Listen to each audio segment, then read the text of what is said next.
Good morning. It's 7 a.m. here on Tuesday, July 16th. Today in Baton Rouge, expect possible rainy skies with a high of 94.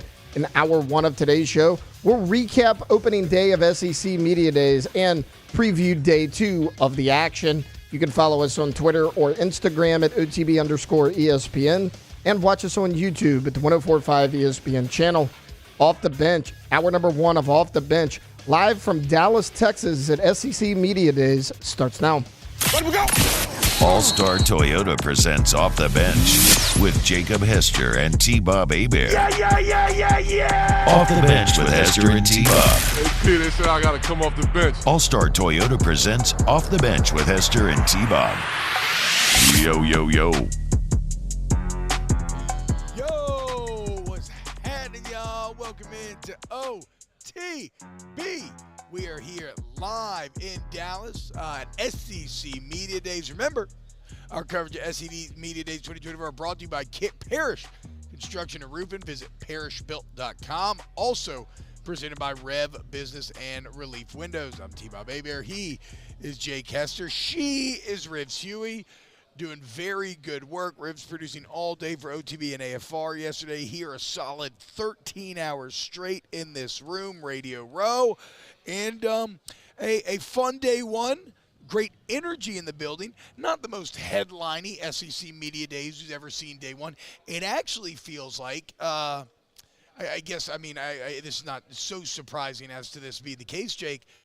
But when you look at yesterday, it feels like a lot of the headlines are this is kind of Nick Saban's media debut in a lot of ways. He's sitting there on the desk for ESPN. He's talking to Feinbaum. He's giving quotes. He picked his SEC championship teams. Yeah. Alabama not in it. Nope. Picked Georgia and Texas to make the SEC championship. Here's kind of the question, though. Do you think he's being sincere, or do you think that it's a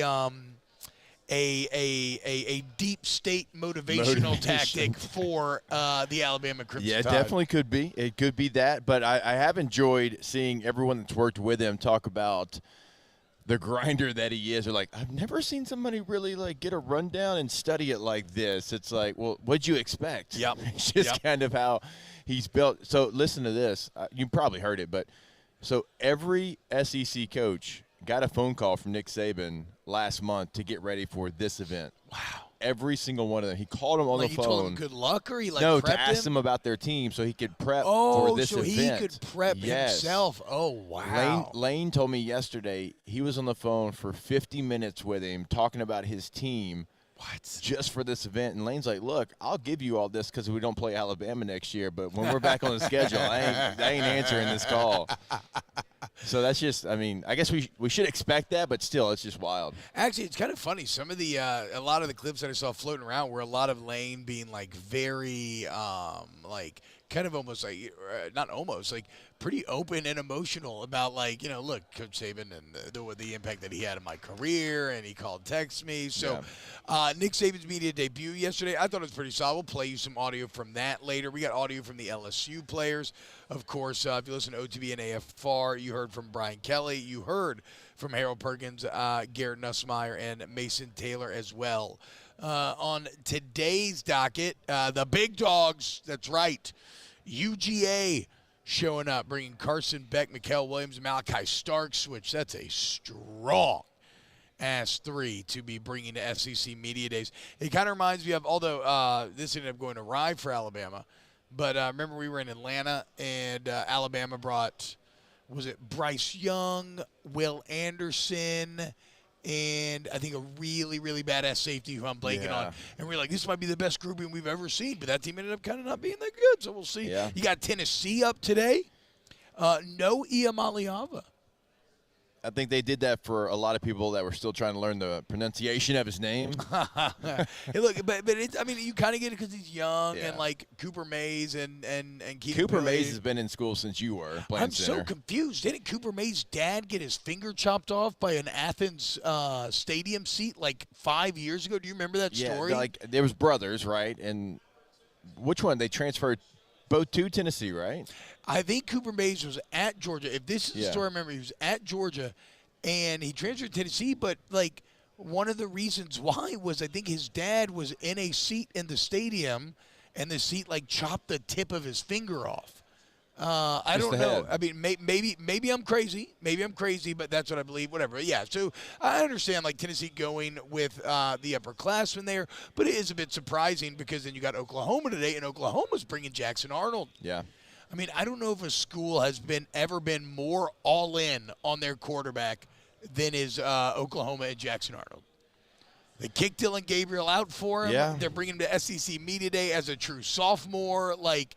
They really do you think is it a are they doing it for show, or do you really believe that Brent Venables in Oklahoma believe in Jackson Arnold to that extent? Well, I think they have to. I think they know that. True. I mean, there's no Dylan Gabriel. They're all in. He starts the ball game last year. He's the 5-star guy, and no, I mean he's been named the starter. There's no competition. They've got some other decent quarterbacks on the roster, but for them, I guess it's like, hey, this is our leader, this is our guy. And so you got two ways to do it. Like you can be like Tennessee and be like, hey, Nico ain't coming. He's not answering those questions. We're not ready for him to do that, even though he's the guy. Or you can go the complete opposite way and like, hey, we need the team to know that Jackson Arnold is our dude. You know what I'm saying? So, yeah, I mean, there's two different trains of thought. And it's interesting. I'm normally a subscriber to the belief that if you don't bring a quarterback to SEC Media Days, that you probably have a bit of a problem at that position. I mean, just look, Jackson Dart was here yesterday. Garrett Nussmeier, obviously, here.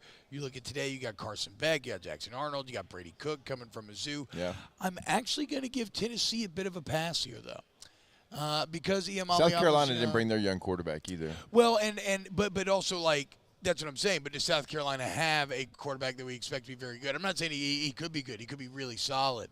But, like, normally when you have as much expectation as Nico does, you tend to get brought. But if you're like South Carolina, you're unproven. Maybe you have a quarterback battle. You don't. Anyway, I guess the point is I'm not going to ding Tennessee too hard for that, though I am fascinated by the Tennessee Volunteers this year because they feel like they're right there in that grouping with LSU, Mizzou.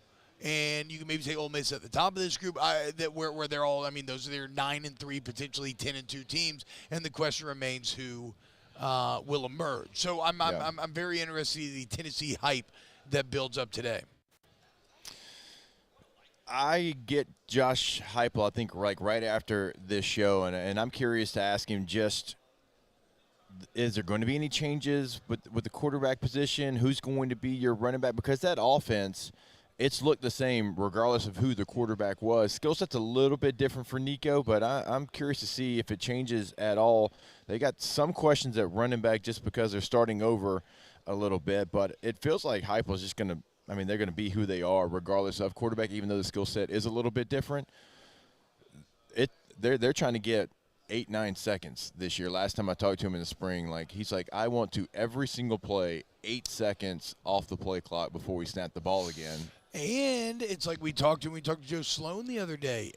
In the age of helmet communication, you can speed that all up significantly. So you can go. It's like in Spaceballs where they go to ludicrous speed, and then they go to plaid. Like you can go plaid this football season, and Heupel could stay in Nico's ear because remember how it works is the end helmet communication doesn't cut off till 15 seconds. Yeah. Or when they will never get to 15. No, that's what I'm saying. Like he can stay up there up to that. I still think it's a delicate balance, right? Like you don't think Heupel's going to be in his ear like safety's high, like your reads. Oh like, yeah. You think he will? I think he will. Kind of puppeting. No, I mean like some coaches puppet. Like some coaches wouldn't do it. I'm trying to think what Lane said because I asked him the same question yesterday because he's been an NFL head coach, so he's used it. He said he does like the communication. When I was a rookie, he was the Raiders head coach. He's like, I like the communication stuff, but also, like, I don't want to do too much of it. And that's what Sloan said, then he kind of reiterated what Joe said. He's like, and the tablet stuff, really, like, I don't want to be out there installing on the sideline. Oh, see, I'm interested. See, the tablet stuff, to me, I thought is just like, I mean, I thought everybody would just be in love with that. I did too, but both the coaches we've asked. Well, but Sloan did, not to pat ourselves on the back, but he did arrive at the exact same take that we did in that, the best part about it, it just cuts out the base level of communication. It's just more efficient because you no longer have to say, what did you see? Here's what I saw. Here's what we think they did. And it's like you immediately just see what they did, and then you say, okay, look, if they do this again, we're going to do this. Yeah, I mean, you know just as well as I do. Hey, what shade was he in? 5. It's like, no, he wasn't. Yeah, like, no, I know. And you can know when somebody's or like, hey, was that safety over there rotating? Should you have known that safety was coming? I saw it. And you get the pictures. It's like he's no, he's not. Well, yeah. So that's what that's for. I was thinking of a different play. I don't know. I must have got confused.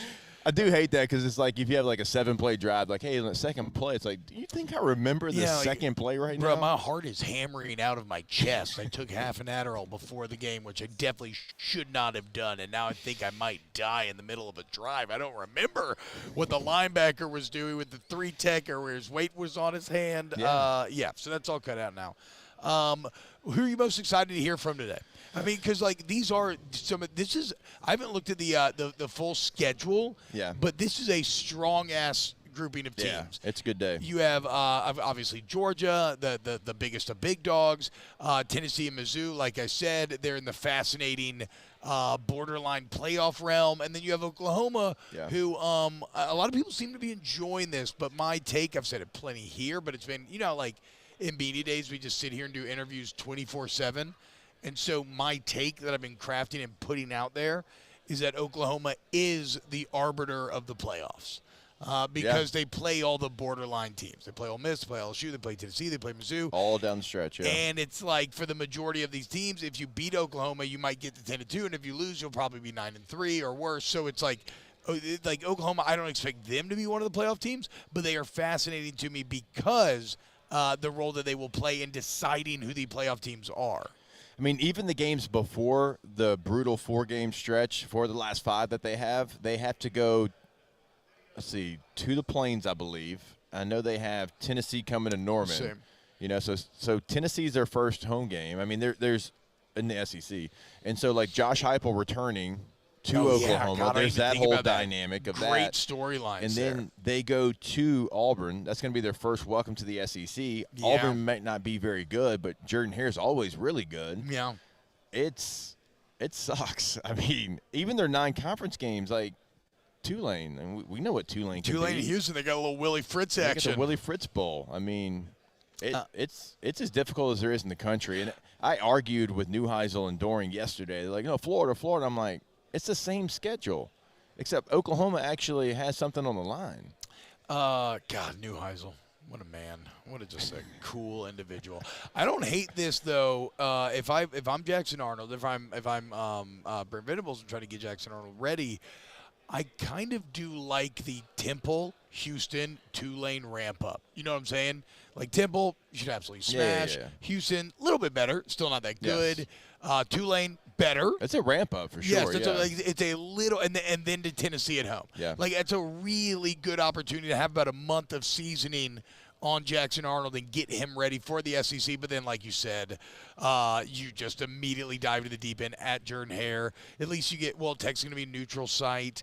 But again, after the end of the season at Ole Miss, Maine, at Mizzou, Alabama at home, at LSU. An absolutely brutal finish. But, again, the Sooners will decide who ends up making this playoff out of the SEC. I mean, so all the teams here, I'm trying to think who's going to be the most exciting to talk to.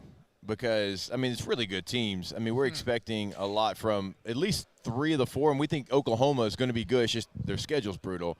So, I mean, my guy Drink's the one I'm looking forward to. It's got to be Drink. Yeah, I mean, he's the closest thing we have to Spurrier. He's the closest thing that we have. He'll give me something. He'll give me hell for having Coach Baker on the show last week. Yeah. I mean, he already did.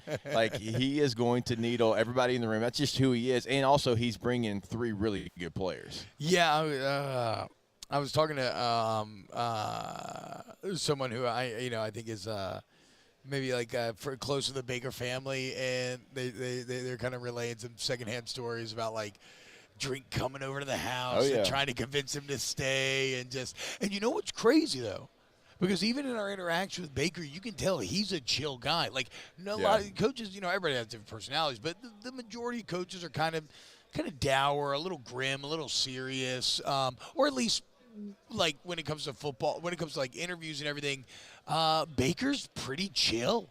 And fun and like freewheeling. And what's funny is it's kind of right in line with what Drinkwitz is as a head coach. So I wonder how the fit has been coming from that to Coach Kelly, which admittedly, I talked about this a lot yesterday because, you know, like the outside voice is still, it's fun to kind of make fun of Kelly or hate Kelly. But I told a lot of people yesterday, like from my personal experience, Kelly is not the man that I thought he was at Notre Dame. No. Like maybe it's the confidence or kind of just sense of I can be myself of like I have a 10-year, $100 million contract, but like he has gone out of his way to be like personable, ingratiating. Like I feel like he gives people like sincere answers time of the day. So. I wonder how the fit with Baker and Kelly is going from Drink to Kelly. Yeah, I mean, BK is completely different than I thought he was going to be coming over from Notre Dame. He's been great with us. He was great upstairs with us on Sirius. I mean, in between, you know, off-air stuff, he was fantastic. I know Heather Dinich put it out there yesterday, so they were doing some ESPN social media stuff, and so, you know, hey, look into a camera, we're going to ask you a question, you give us an answer so we can play it back, and they're like, what are you looking forward to the most this fall in Tiger Stadium? He said scoring a blank load of touchdowns. Hell yeah, then he backtracked and said, wait, not giving up a bleep ton of points.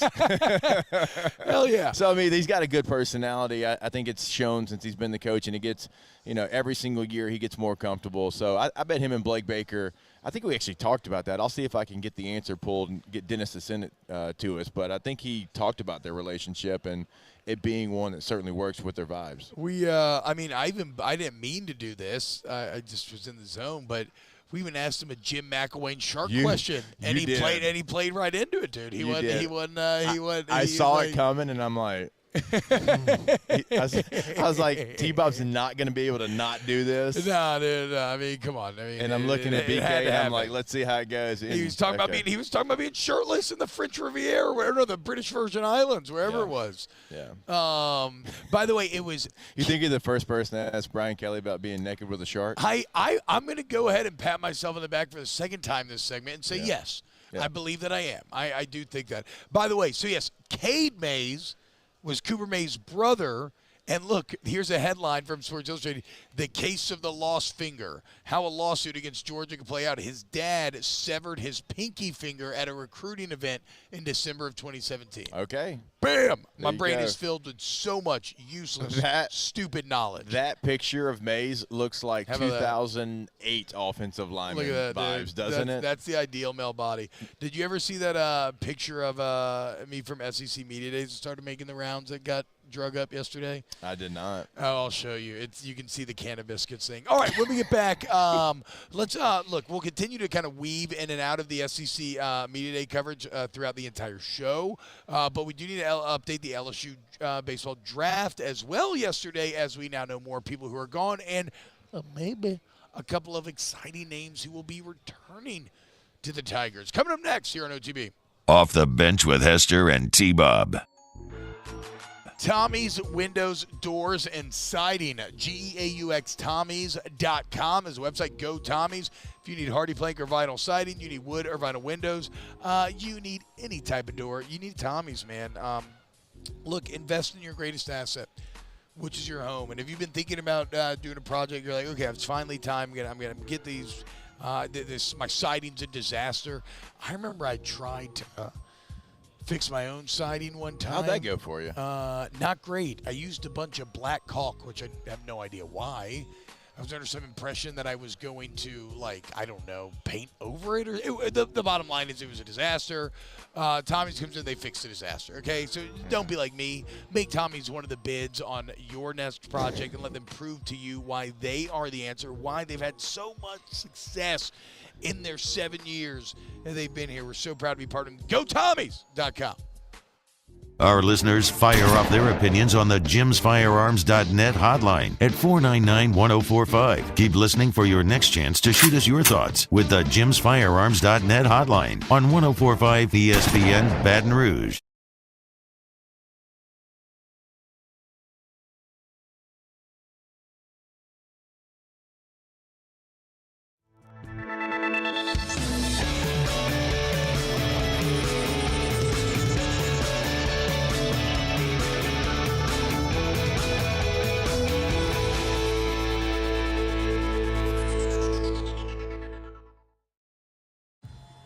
There's nothing chill about a hot, sweaty line.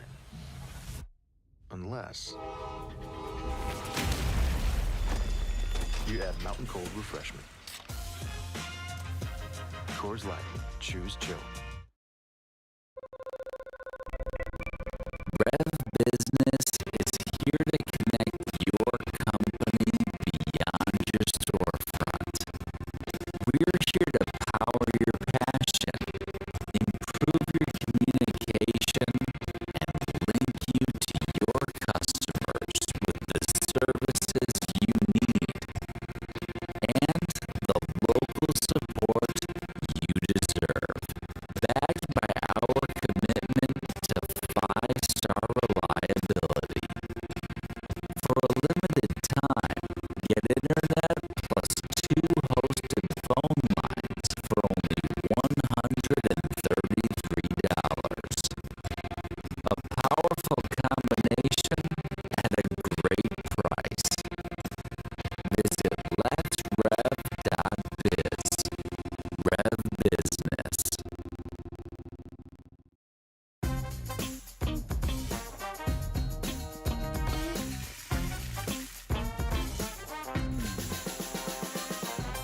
The best kept secret in town is out. Discover Tallulah at the Renaissance Hotel on Bluebonnet. Gulf Coast Office Products is a nationally recognized Sabin office equipment dealer based right here in Louisiana. Over 100 employees strong, Gulf Coast has the boots on the ground to support all vertical markets from education, engineering, legal, and finance. With the latest in office technology from desktop to production segment units, Gulf Coast and Sabin have the perfect fit for you. Call 225-756-2644. That's 756-2644 for Gulf Coast Office Products. I've been doing business with Luba for 25 years. They're dependable, trustworthy. It's just the attention to detail with our clients. Our folks have years and years of experience. They're highly trained professionals, but many companies have that asset. What I'd like to think makes Luba a bit different is that we use those talents in a way that truly is dedicated to serving the needs of the folks who depend on us. Join me for a Tuesday edition of the Hunt Palmer Show presented by Pluckers. Preston Guy talking about the Tigers, SEC Media Days, Georgia, Tennessee, Oklahoma, and Missouri, plus the MLB Draft wraps up. Hunt Palmer Show 1 to 3 weekdays, 104.5 ESPN, Baton Rouge.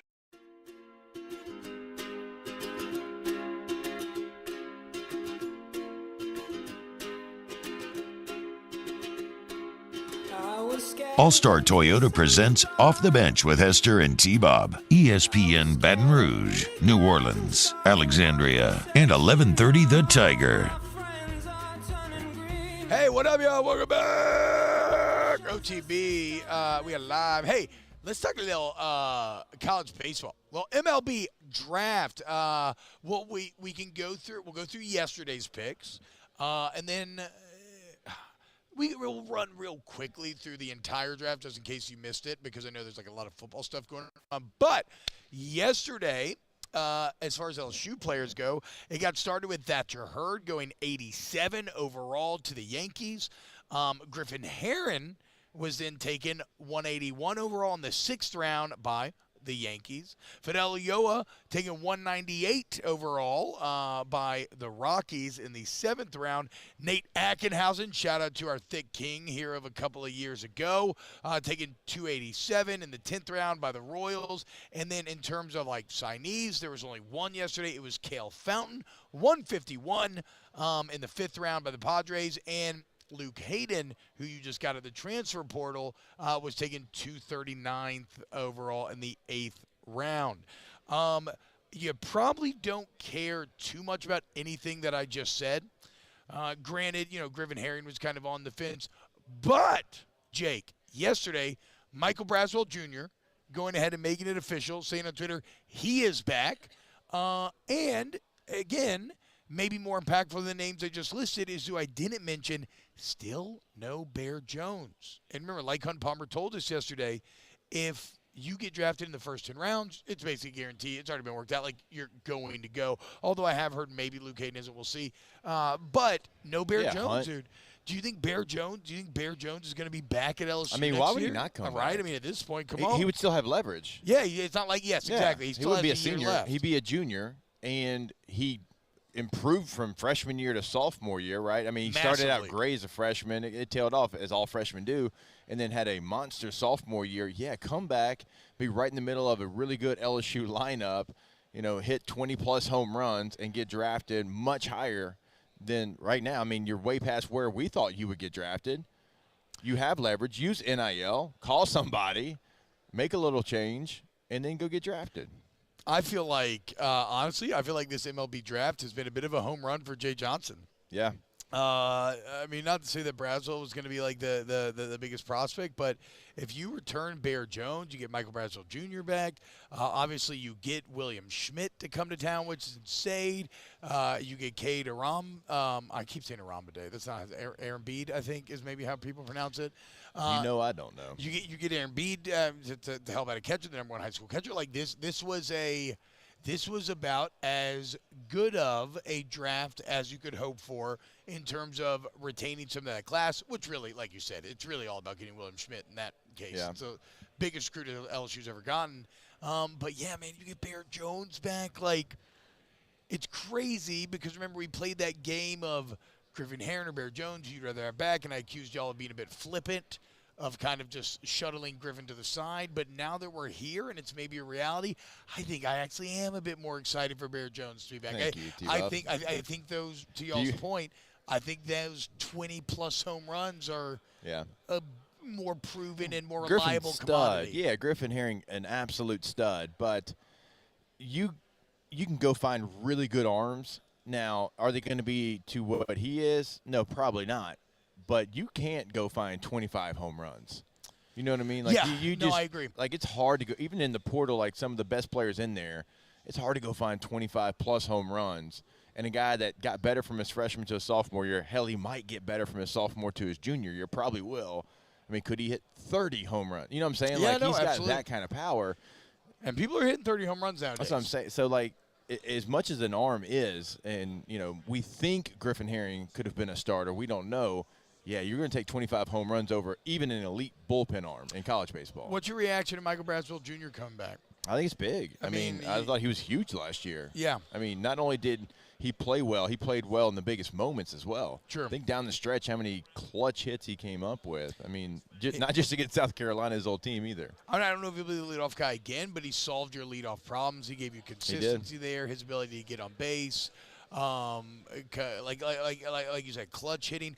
Do you think now? Do you think he's immediately just slotted in as a starting shortstop again? Oh, I would think so. Yeah. I mean, it does feel like the defensive woes kind of smoothed out over time, right? Pretty disastrous first half of the season. They reared their head a couple times in the end, but not nearly at the consistency that was going on early on. Again, I mean, if you wanted to make a move, like where would you put Braswell would be, I guess, the question. Could he play some third base? Yeah, I don't know. I think you have a lot of third basemen now, though. Right, you do. I'm just saying, like, if you were trying to not have him be the shortstop, Yeah, is that Todd Gurley behind us? Yeah. It is? Okay, I thought so. Yeah. Yeah, Fonz in the chat. That is Todd Gurley behind us. It's Georgia Day, baby. So, look, big news for LSU. Bear Jones has not made it official, for whatever that's worth, like on Twitter or anything. Right. I don't know how that works. Michael Braswell Jr. has. But again, potentially could get Bear Jones. That's not it. All right, when we get back, let's talk to Brooks Austin of Players Lounge, the film guy, UGA expert. Talk a little Bulldogs as Kirby and everybody about to hit the stage. Keep it locked right here on Off the Bench. Off the Bench with Hester and T-Bob. Go to Trash Rangers, TrashRangersLLC.com, man. You go to TrashSignup.com. Look, if you live in Livingston or Ascension Parish, they got your back. Okay, why not go with the guys that are that give a damn? They're reliable, they're efficient, they're local. You have relationships there. They send you texts the night before they come to pick up your cans. You never forget to put them out again. But also, if you're a business, you need front load dumpsters that are going to be picked up 1, 2, 3, 4, 5, even 6 days a week. They know every business has different needs, and that's anywhere, okay? Anywhere, Baton Rouge, anywhere. Trash Rangers, LLC.com. Yeah, also the roll-off dumpsters we tell you about all the time. And so if you're in the Baton Rouge area or surrounding areas and you need one of those at your home or your business, remember they have 3 different sizes depending on the size of your job. So go to the website, check it out. Also sign up for it like we tell you all the time. Livingston Parish, you're able to get that red can in your front yard. Go to trashrangersllc.com. In times of need, get a full list of phone numbers, websites, and other important emergency information on the Demco Stormwatch page at 1045ESPN.com. There it is, the extra mile, on the border of expected and extraordinary, for those willing to go further, like vans customized for work or play, with safety and tech to keep you connected. Supported by a 5-star sales, service, and finance team, and backed by the 1-star you know. So go the extra mile. It's never crowded, because so few have what it takes to go there. Mercedes-Benz Vans.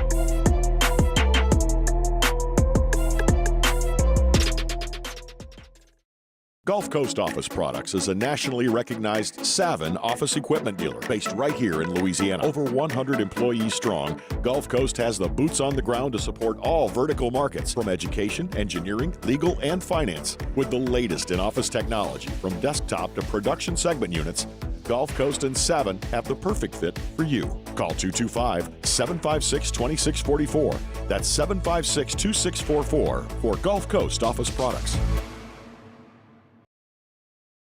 At Relief Windows, we're more than windows. We're windows, doors, hardy plank, and vinyl siding.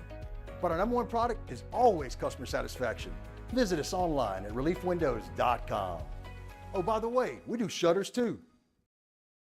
Érase una vez un Infinity, diseñado para despertar tu imaginación y desafiarte a soñar, con 3 lujosas filas de asientos. El totalmente nuevo Infinity QX80 de 3 filas. Breck teamed up to reimagine your parks, and you imagined big. With your help, we went to work, creating 12 beautiful community parks across the parish. A family-sized water park, miles and miles of trails, and parks just for your dogs. There are more places to splash, to explore, to run wild, and even soar. You imagined, we delivered. Gold. Breck, your #1 park system in the nation. Electricity is all around us, and our families depend on it. Every day is sparked by the power of a cold drink or a warm meal, a movie night, and a comforting light at the end of a dark hallway. From sunrise to sunset, playtime to bedtime.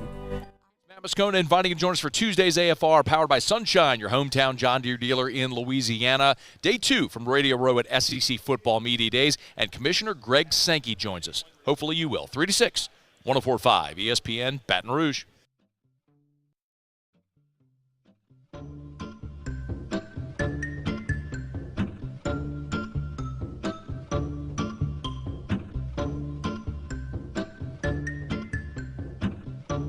All-Star Toyota presents Off the Bench with Hester and T-Bob. ESPN Baton Rouge, New Orleans, Alexandria, and 1130 The Tiger. Yo, what's going on, yo? Welcome back, OTB. It is Georgia Day here at SEC Media Days. We are in Dallas, and so who better to talk to than the film guy, the Georgia man himself. He talks all college football. He's the absolute best. Director of recruiting for SI's Fan Nation, lead editor for Dogs Daily. Brooks, I apologize for not prepping this ahead of time. Go ahead and plug your YouTube channel, though, because it's excellent, and y'all do great work and great film breakdowns. Hey, no doubt about it. I appreciate it. It's the Film Guy Network. If you like anything related to college football, We talk it Monday, Tuesday, Thursday during the offseason, Monday, Tuesday, Wednesday, Thursday during the season. Hell yeah. 8 o'clock to 10 o'clock live stream every single night. So, yeah, do a lot of good stuff. Do an hour of national topics, so it's not just Georgia related. Yep. And then bump into a full hour of all dog talk towards the end of it for our local fans. And Brooks is great. He's come on snaps a bunch. We've had some really good times. I do think that you did kind of try to neg Dylan Raiola after he left Georgia and went to Nebraska. But you thought the take wasn't truthful? I think it was laced in a little bit of Spurn lover. I think it was laced. He's in got a some little Nebraska bit of Spurn love lover as well, though. Yeah, that's true. So I'm also biased. That is true. That is true. I like. So really how does a want kid Nebraska from to be Greater bad. Atlanta Christian end up with Nebraska love? I love because I remember watching Eric Crouch. And Private I love school kid. Yeah, actually, probably. Yeah, true. Can you believe it? Can you believe it? Oh look, Brooks, you ain't exposed anything to this audience, bro. They know about my silver spoon. Oh man. But no, yes, I do want Nebraska to be good. I like that's gonna be my team on NCAA 25 online, like little 4-star, so you're not going like full really good team, but I want somebody in between with a little. I think you should have to start with a group of 5 personally. But. Well, not for Dynasty. Sorry, Dynasty mode, not Nebraska. That's my Navy, online right? main. Yes, that's Navy. My online main is gonna be Nebraska. Brooks, what's up there, dude? What's on the What's in the 4 of Georgia fans' minds today? Well, I don't know about the fans' minds, but I know the first or second question Kirby will be asked about today is about speeding. Driving. Wait, sure. that's right. What the hell? Just stuff like that. So how's that still going on? That's a great question. And here's the way I phrase it. Like, for a football team that does absolutely everything right between the lines, when you watch them on film, they are the most disciplined football team in all of college football. They have the most talent on the field per capita. Maybe Alabama's slightly ahead of that, based off what Nick Saban left and all that good stuff. And Ohio State up there as well. But in terms of X's and O's, being in the right gap, being gap assigned, being disciplined and doing the right thing, they're as well coached as they obviously listen to their coaching staff. Yes. And then with this stuff, it's like they just turn the blinders on. It's like they don't hear anything that they say. And it's almost like they need a release or something. They're so perfect in every other way. That I've had people say it that way. Honestly, it's the only logical thought that I have about it, because it's not without effort from the Georgia coaching staff and the Georgia folks. I mean, they've had everybody from Georgia State Patrol to Athens Clarke County Police Department. They've had everybody come and speak to these kids, sit them down, sit them in front of everybody. They've threatened everything from we're going to run you to death to we might end up kicking you off the team or suspending you. And, SOB's still out here dragging it up. It's crazy because in the middle of Broad Street. I don't understand it. I played for Kirby and Will at LSU, Todd Monken at LSU. I know who they are. None of it. No. None of it. They preach it, and they are disciplinarian coaches, all of them.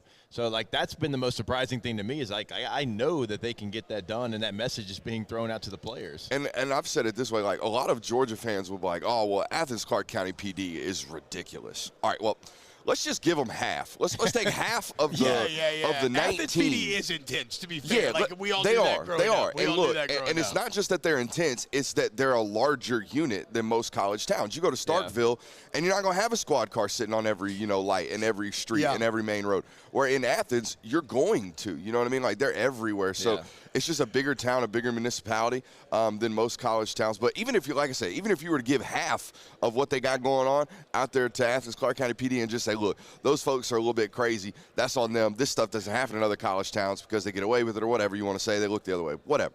Well, you still got twice as many problems as everybody else, and it's still way same more. Issue, Same issue that is a little bit, worse than everybody else. Another thing I hear all the time, T-Bob and Jake, is that, or Jacob or Jake? No, you like Jake. You're a Jake guy. That's all right, very thoughtful. Thank you. Hey, Not look, you never know. No, I know, you but never know. Not a lot of people do that. And here's how I know. I had somebody tell me, well, Mama called me Jacob, so you going to call me Jacob. I'm like, oh, well, all right, then it's Jacob. Mom calls me Jake. So. Yeah, well, Mom calls you Jake, so I'm going to call you Jake. I forgot our train of thought. But anyways, it's a little bit nuts. And for all of the messages that they clearly take heedance to at the University of Georgia, they ain't taking this one, and that's concerning for sure. So last year, Brooks, I was I was kind of a bit mess with Georgia fans, but also my take on Georgia preseason last year was, look, y'all schedule's relatively easy. You're going to roll through it. Carson Beck's going to put up crazy numbers, but when you get to the great games, we're going to see the big game. Can you do what Stetson Bennett and Monken were able to do, right? Versus Beck and Bobo. even with that context, Carson Beck was way better than I thought he was last year. Like, he's incredible. We all know why he's the number one quarterback. Mike, the only part of it, Georgia last year that left me underwhelmed, and I do think it reared its head in the SEC championship, were the weapons. Obviously, they had injuries last year. Yeah. Is it different this year? Do they have the weapons? I love it. Are they going to evolve to a point where they feel more, maybe more threatening than they did at times last year? Yeah, you know, they with NIL and transfer portal and all that good stuff, you kind of can identify teams' priorities in terms of roster construction. Oh, that's interesting, yeah. You watch Georgia, and they are very much so ball out with their roster acquisition, right? Like, all their high school prospects are coming at the offensive line, defensive line position, quarterback, running back, linebackers, safeties, right, corners, okay, as far as out as ball as they can get. The only position they've really kind of relied on the portal the last 3 years really is the wide receiver position. You look at the roster, Ra Thomas, Dom Lovick, London Humphreys, Colby Young. These are all football players that came from other rosters that are going to have to make like real meaningful impacts on this roster this year at the University of Georgia. Luckily, what you're mentioning right there, and Dom Lovick and Ra Thomas, those are two football players who came over to Georgia last year. And I think, especially for Ra, maybe not necessarily for Dom, Ra took a little time to kind of get acclimated to the system and figure out what it is he's supposed to be doing and to be able to play free. And as a guy who's not like real super twitchy, if he's not playing free, he's not going to look even as fast as he's supposed to, right? He can't be thinking out there on the football field. So I think that's something that in year 2 is going to look a lot better. And Dom Lovick in the spring game, to me, looked much closer to that. I'm not saying he was hurt last year. I don't know that to be the case. There was certainly not rumored or lingered, but he looked like a much different and much more explosive football player in the spring game than he even did all last fall. He looked much more akin to what we saw at Missouri when he had over 850 yards in the SEC. This is a question we threw up on my SiriusXM show yesterday. Is Georgia going to miss Lab McConkey or Brock Bowers more? Oh, I think it's definitely Bowers. Really? Okay, because we all said Lab McConkey. Nah, the multiplicity that was allowed to be created through Bowers, and I know both of you guys play offense, but just think of it as y'all are football minds. Think of it as a defense, right? When Brock Bowers is on the field, we have no idea how we're going to declare you. 11, 12. We have no idea if you're in 11 or if you're in 12, if we're going to play in nickel, if we're going to stay in base. And most teams just resounded into playing nickel against him. It's not only base personnel in college football, but they just lived with, hey, we would rather die by 6 yards in a cloud of dust than give up 85 yards in one clip to Brock because he got matched up with the linebacker. So that is not going to necessarily be there this year.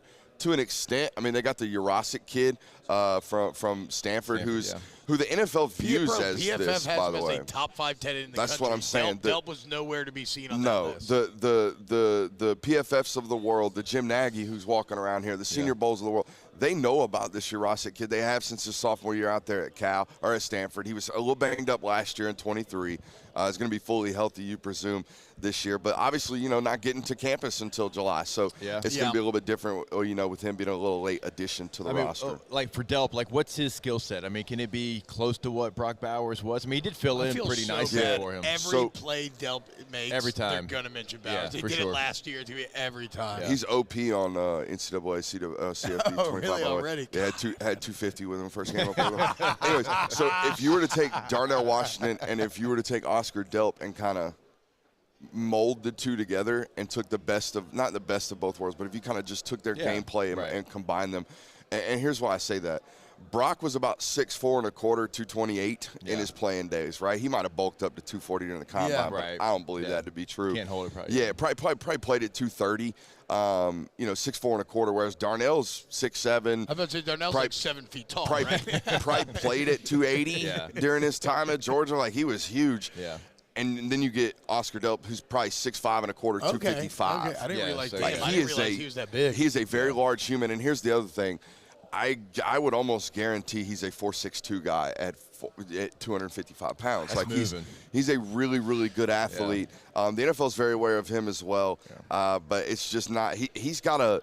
And him and Carson got to work on this together, right? I think if Oscar and Carson match up on a few of those deep balls that they have last year, you're looking at a stat sheet from Oscar last year that's over 450 yards, and then people are talking about him as this, one of the best tight ends coming into college football this year. And this is kind of a moot point. But you miss a couple of those downfield shots, and, well, you have 300 yards at the end of the year, and it's a completely different story for a tight end. Have Georgia fans warmed up to Mike Bobo? I don't understand that one. I'm going to be honest with you. I can't get it. I think so, but I think the offensive coordinator position at the University of Georgia is just one of those spots. Like, you're going to get cooked, buddy. You're going to get cooked because we can't say. Kirby's got the defense. They're always going to give him love for the defense. And, by the way, we can't say nothing about the head man. Exactly. The head man is the boss. Like, the head man is the guy. Everybody kind of agrees he's the best in college football, and like, you're not going to second-guess him. So who is the And, by the way, we damn sure ain't doing him with Glenn Schumann. You know what I mean? Like, as the defensive coordinator, like, that's one of the best in the game at that, too. So, and I say we is like, no one is giving flack to Glenn Schumann. So, I agree. Where's it going to fall? You know what I mean? When you give up, I think it was 31-28. When you lose 31-28 against Alabama, it's, well, we turned it over in our own end, and we stalled on red zone in fourth down twice. That's on the OC. And then they pointed at the OC. Well, is it on the OC or is it on the left tackle because he didn't quite make his block on one of the fourth downs? Is it on the running back because he didn't read his right key? Whatever. Y'all know football. Beck is it really that? Was it like a jet? It was the reverse. Yes, the reverse, I mean, if I'm being honest, we all know you do not call reverses inside your own 20. So it is the OC. So it is the OC. I mean, granted, the play was going to hit. The play was going to hit, and they hadn't fumbled it ever. I was told they hadn't even fumbled the damn thing in practice, guys. They had never messed that one up. And they go out there and flub it in the next championship That's game. how it goes, dude. I remember. That is how it goes. We used to practice it, like, throw over the head, fake field goal all the time. And the one time we did against Florida, the guy bounced it. It ended up working out. Though. You got the first down. Never bounced once in practice for months and months and months. All right, last one here, Brooks.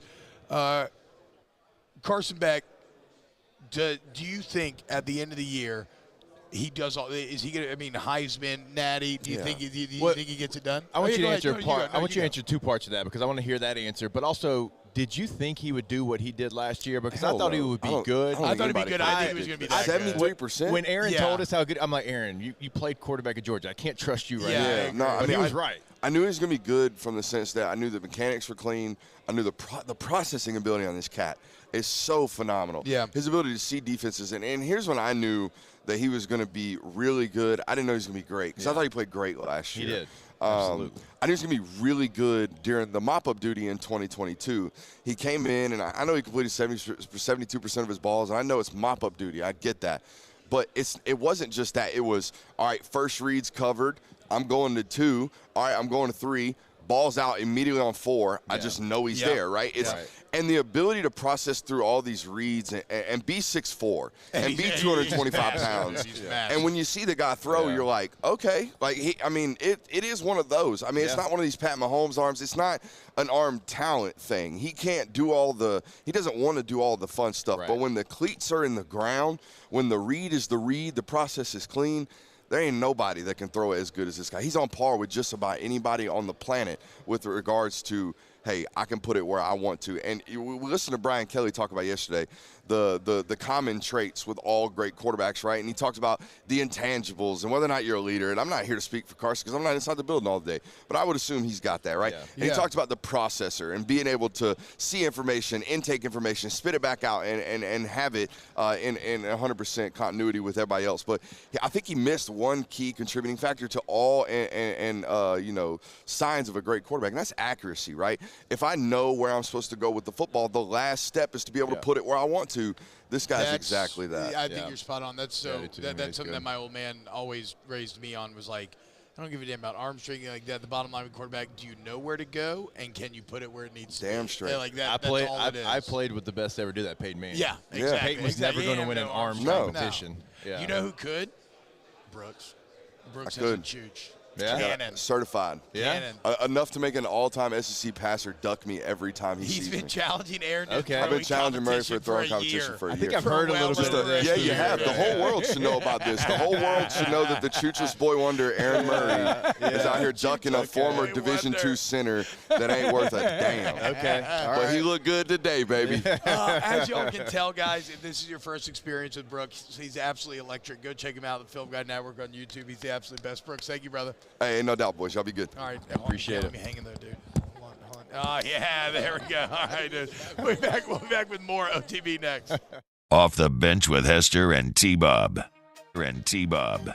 Get Gordon and get it done. 225-888-8888. If you get in an accident, you need somebody who's going to stand up for you and fight for you.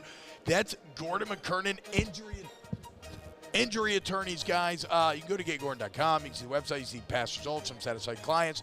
You can you can fill out a consult form right there. They'll get in touch with you immediately. And then remember, a lot of your favorite athletes that you see rolling around LSU, making things happen, winning championships, they're on the G team, man. So shout out to Gordon for all of his NIL initiatives as well. Get Gordon, getgordon.com. Go to that website today, getgordon.com. You can really do it all, but we always tell you social media at GetGordon's always going to be that handle. Check out what they're doing in the community with your favorite athlete as well. And then in the state of Louisiana, if you've got a question, you want to set up that consultation, remember your area code followed by 888-8888. Get the 104.5 ESPN Baton Rouge app powered by Bayou Ford and tap the microphone icon to send us your thoughts in an audio message. Your message could be played on air during Off the Bench with Hester and T-Bob, The Hunt Palmer Show, and after further review with Matt Moscone. Bayou Chrysler Dodge Jeep Ram is taking $20,000 off new 23 Ram 1500 trucks. We're open for business in our beautiful new showroom and taking $20,000 off the powerful Ram truck. All new Bayou vehicles come with a 7-year, 100,000-mile warranty. The crew at Bayou Automotive is going to do right by you.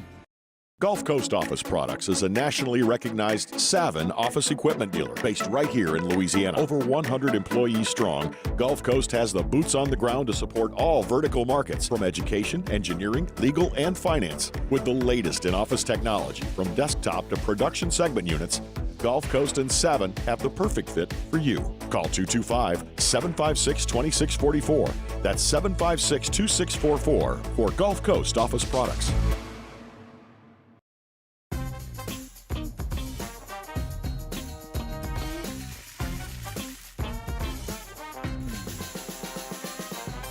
The best kept secret in town is out. Discover Tallulah at the Renaissance Hotel on Bluebonnet.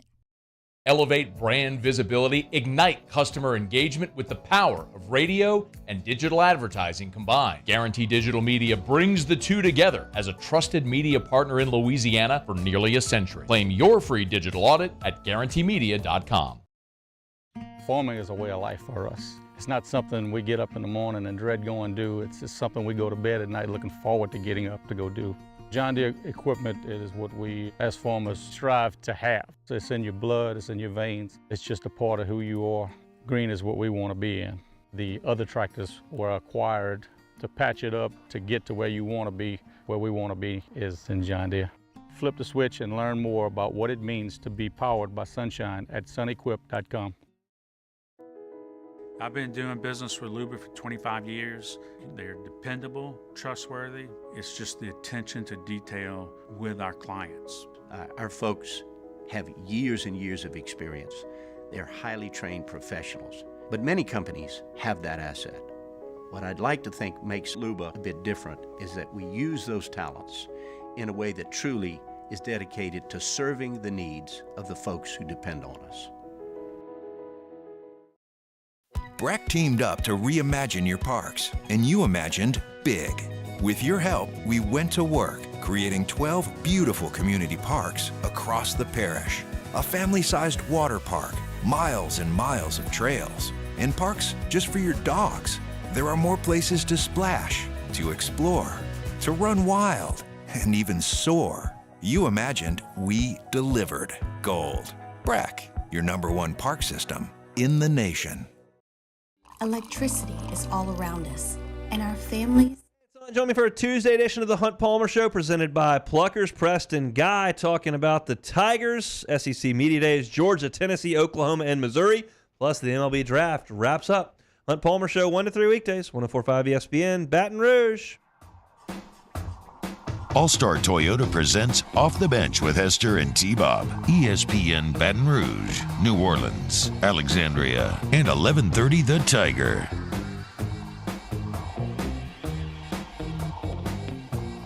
Welcome back here on OTB. Are we live, guys? Are we live? Are we back? Hello. Welcome back to OTB here at Dallas. We're at SEC Media Days, Day 2. Our coverage brought to you by Parish Construction and Roofing. Visit parishbuilt.com. Also presented by Red Business and Relief Windows. Shout out to Brooks Austin, the Chooch. Love him. Love having him on. Aaron, you got to stop ducking him, okay? The what? Yeah, wait, what just happened? Oh, I hit the mute button by accident. Sorry.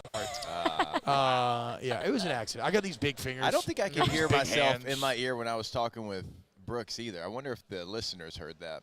What if there was it just sounded blank good on mine. spaces? It You sounded could- you good on could hear mine. me? Yeah, I Okay. could hear you just fine. There was just that one random segment yesterday. Okay, that didn't work either. You don't have the I pot don't up. know, turned up. All right, whatever. Oh. Anyway, so hour one's about to be in the books, guys. But coming up next hour, we're going to get to a lot of sound from yesterday. Some Kelly, some Perks, some Nuss. We still got to continue to break down what's going on today. We'll have Andy Staples coming on hour number 2 as well. Continue to break down the teams that'll be here today with UGA about to take the stage. Tennessee, Oklahoma, Mizzou as well. Jake, with about well, actually, there's only a few seconds left here. So let's just wait. I was going to ask you if you trying to buy agree. an app right now? Yeah, I'm downloading CapCut. Oh, yeah. You don't have CapCut already? I don't have CapCut. I think what we should talk about in these last few seconds is your new jeans. You want to stand up and do a twirl? Do they look good? Yeah. I feel a little loose, and I feel like I listeners? need a belt. What do you think? What do you think? I haven't bought jeans I do in think 15 that you should years. buy a belt just to have a belt. I haven't bought jeans in 15 years, Off guys. the What do you- bench with Hester and T-Bob. Get him to really just work out here. Oh my God. What was that? A good cheerleading move? What? Too many windows. Central Plumbing, centralplumbing.org, 925-8552, guys. You got a problem with your pipes? Call up Central Plumbing. Take advantage of 50 years. Okay, 50 years of experience, guys. You cannot hit them with a problem that they do not know how to solve. They also have flat rate pricing. They've got excellent warranty coverage once the work is done. They got licensed, bond insured employees that send you information about ahead of time. But it's not just repairs. If you need to do an upgrade, a bathroom remodel, they're your answer as well. CentralPlumbing.org. Yeah, go to the website because remember, it's not only in Central.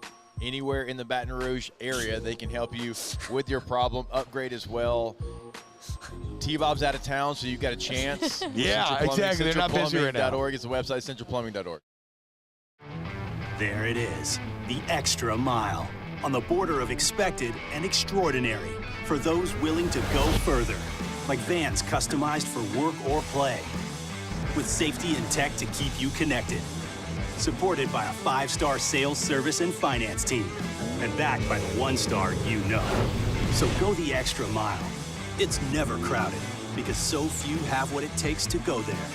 Mercedes-Benz Vans.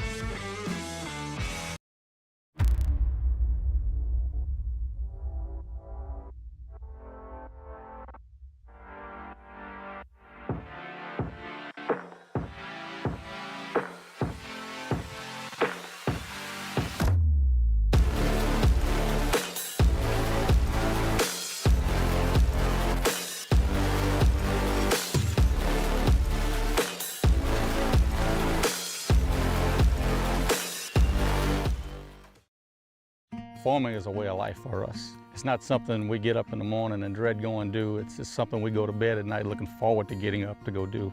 John Deere equipment is what we as farmers strive to have. It's in your blood, it's in your veins. It's just a part of who you are. Green is what we want to be in. The other tractors were acquired to patch it up to get to where you want to be. Where we want to be is in John Deere. Flip the switch and learn more about what it means to be powered by sunshine at sunequip.com. Jerry and Benny Payne began Central Plumbing Company out of their driveway in Tanglewood Subdivision. 50 years later and 4 generations down the road, we continue to serve Baton Rouge and the surrounding areas for all of their plumbing needs. Residential, commercial, industrial, or hospitality, Central Plumbing is here 24/7, 365. We want to thank our customers, family, and friends for 50 years of success. And looking forward to 50 more. Gulf Coast Office Products is a nationally recognized Sabin office equipment dealer based right here in Louisiana. Over 100 employees strong, Gulf Coast has the boots on the ground to support all vertical markets from education, engineering, legal, and finance. With the latest in office technology, from desktop to production segment units, Gulf Coast and Sabin have the perfect fit for you. Call 225-756-2644. That's 756-2644 for Gulf Coast Office Products. I've been doing business with Luba for 25 years. They're dependable, trustworthy. It's just the attention to detail with our clients. Our folks have years and years of experience. They're highly trained professionals. But many companies have that asset. What I'd like to think makes Luba a bit different is that we use those talents in a way that truly is dedicated to serving the needs of the folks who depend on us.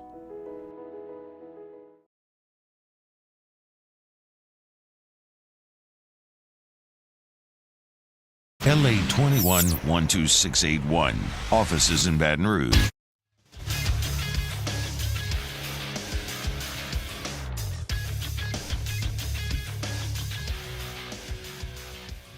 Good morning. It's 8 a.m. here on Tuesday, July 16th. Today in Baton Rouge, you can expect rainy skies with a high of 94. In hour 2 of today's show, we'll have some audio from Coach Brian Kelly, quarterback Garrett Nussmeier, and linebacker Harold Perkins. We'll also continue our coverage of Day 2 of SEC Media Days.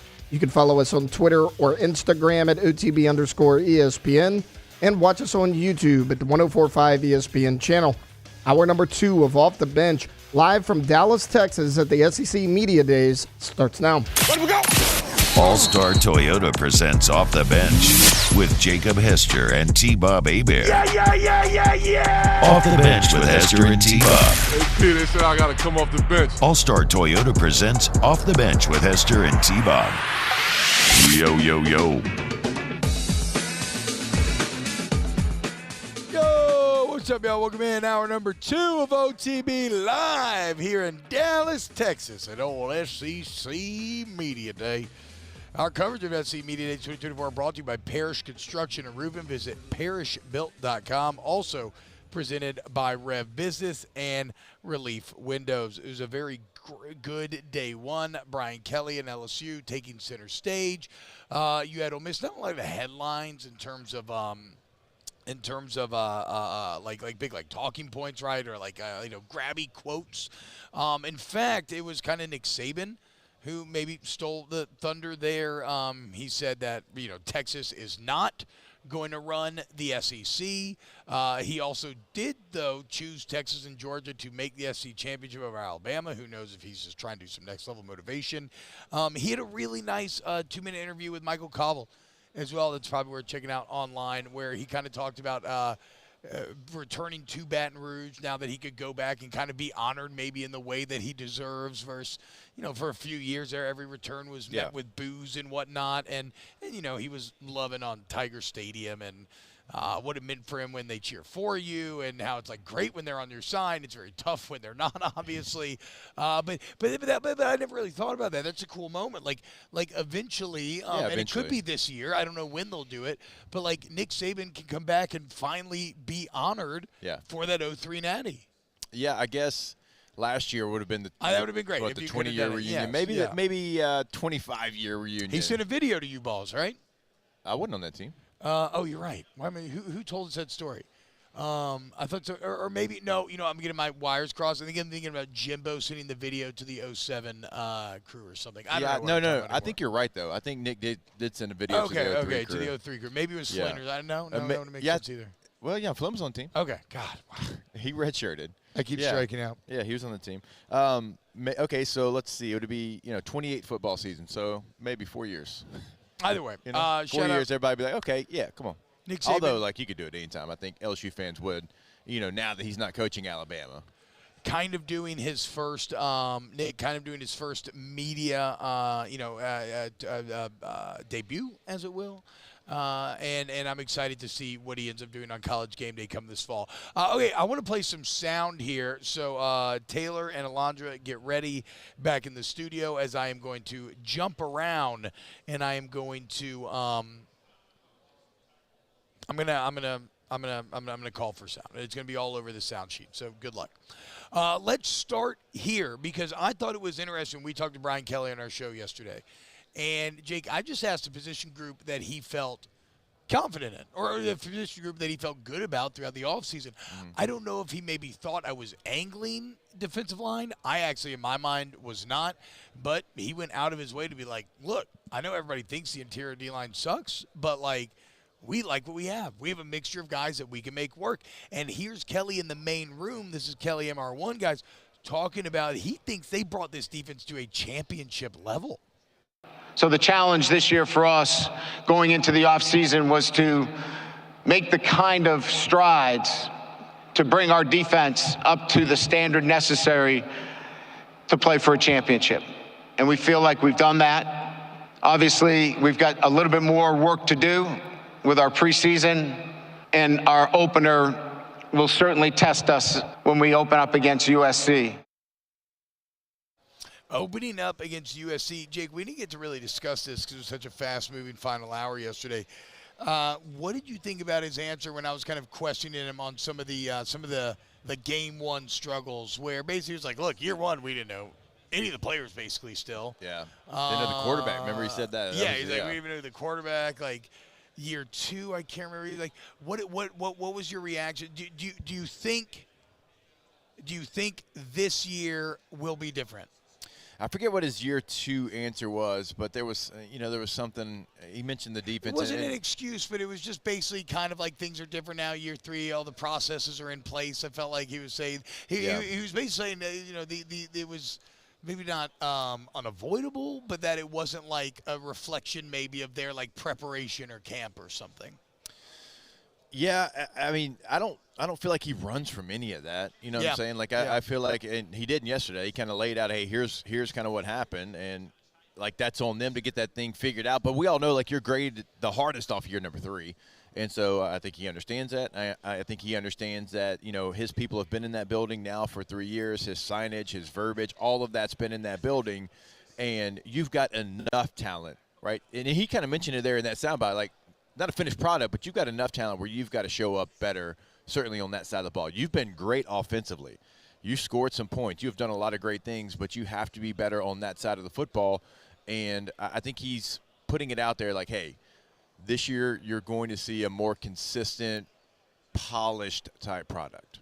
And let's go ahead and jump over to Harold Perkins Jr. As yesterday Brian Kelly told us that, like, look, this is great for Perks so that we all get to know him, right? Because we know him as a player, but we haven't really had him in these media scenarios too much. Let's just start with Perk 1 here. This is Harold Perkins and how he feels about moving into the inside. I feel good about it. I'm confident in my coaches and my teammates to put me in the right position to be successful and make plays. So, yeah, I'm confident. I love the move. And, well, if the move's going to work, I talked about this a ton yesterday with people, right? Because that's all anybody wants to ask about is Harold Perkins moved inside.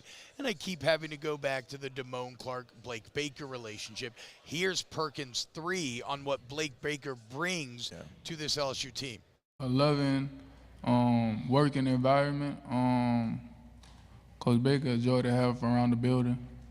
He's the DC, but, obviously he's my coach. He's my position coach.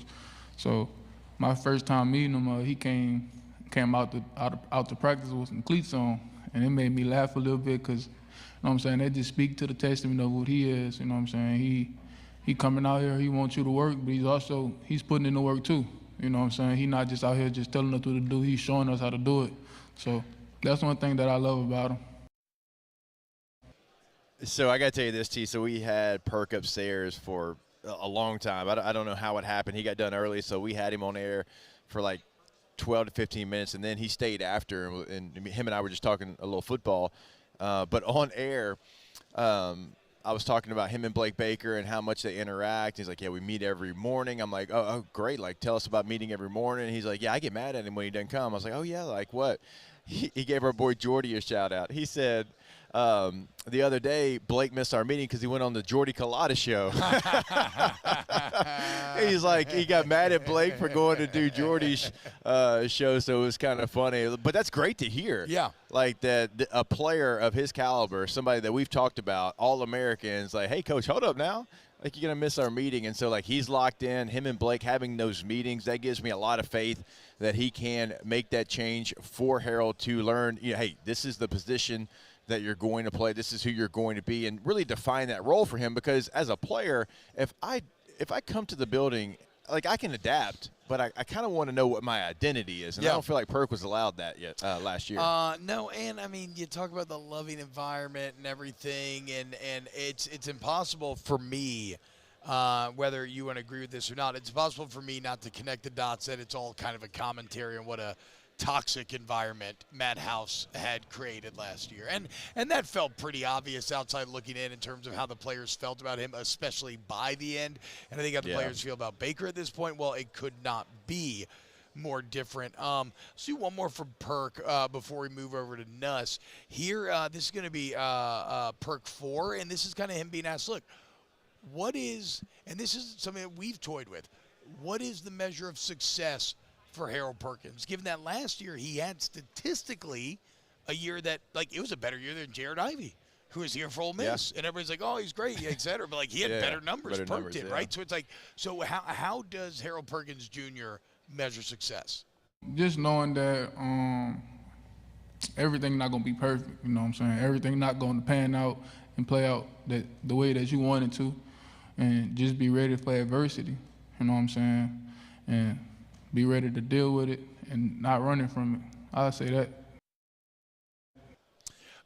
Look, I actually kind of love that answer, right? Doesn't get with anything statistical.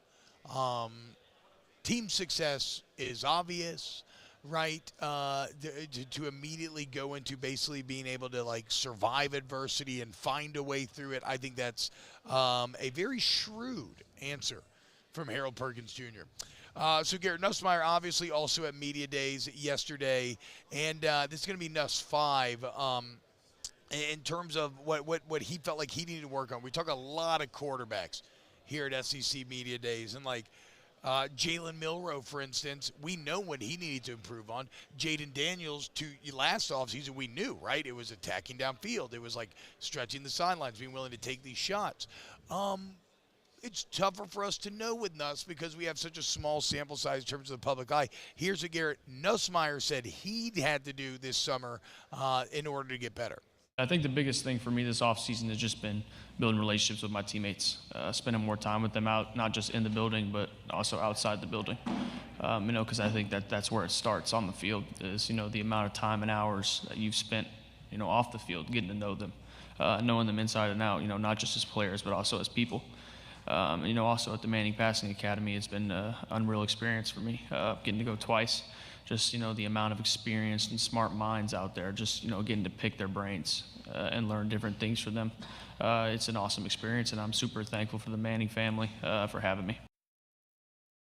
Oh, wow. I mean, so the Manning Passing Academy continue to pay dividends for quarterbacks in Louisiana in general. What do you think about that, Jake, in terms of starting that with relationship building? Because I don't know how it is in the NFL because it's such a transient environment where the teams are so different year to year. But in my experience playing sports, there actually has been a correlation between the teams that got along the best and had the most success for sure, and the teams that didn't.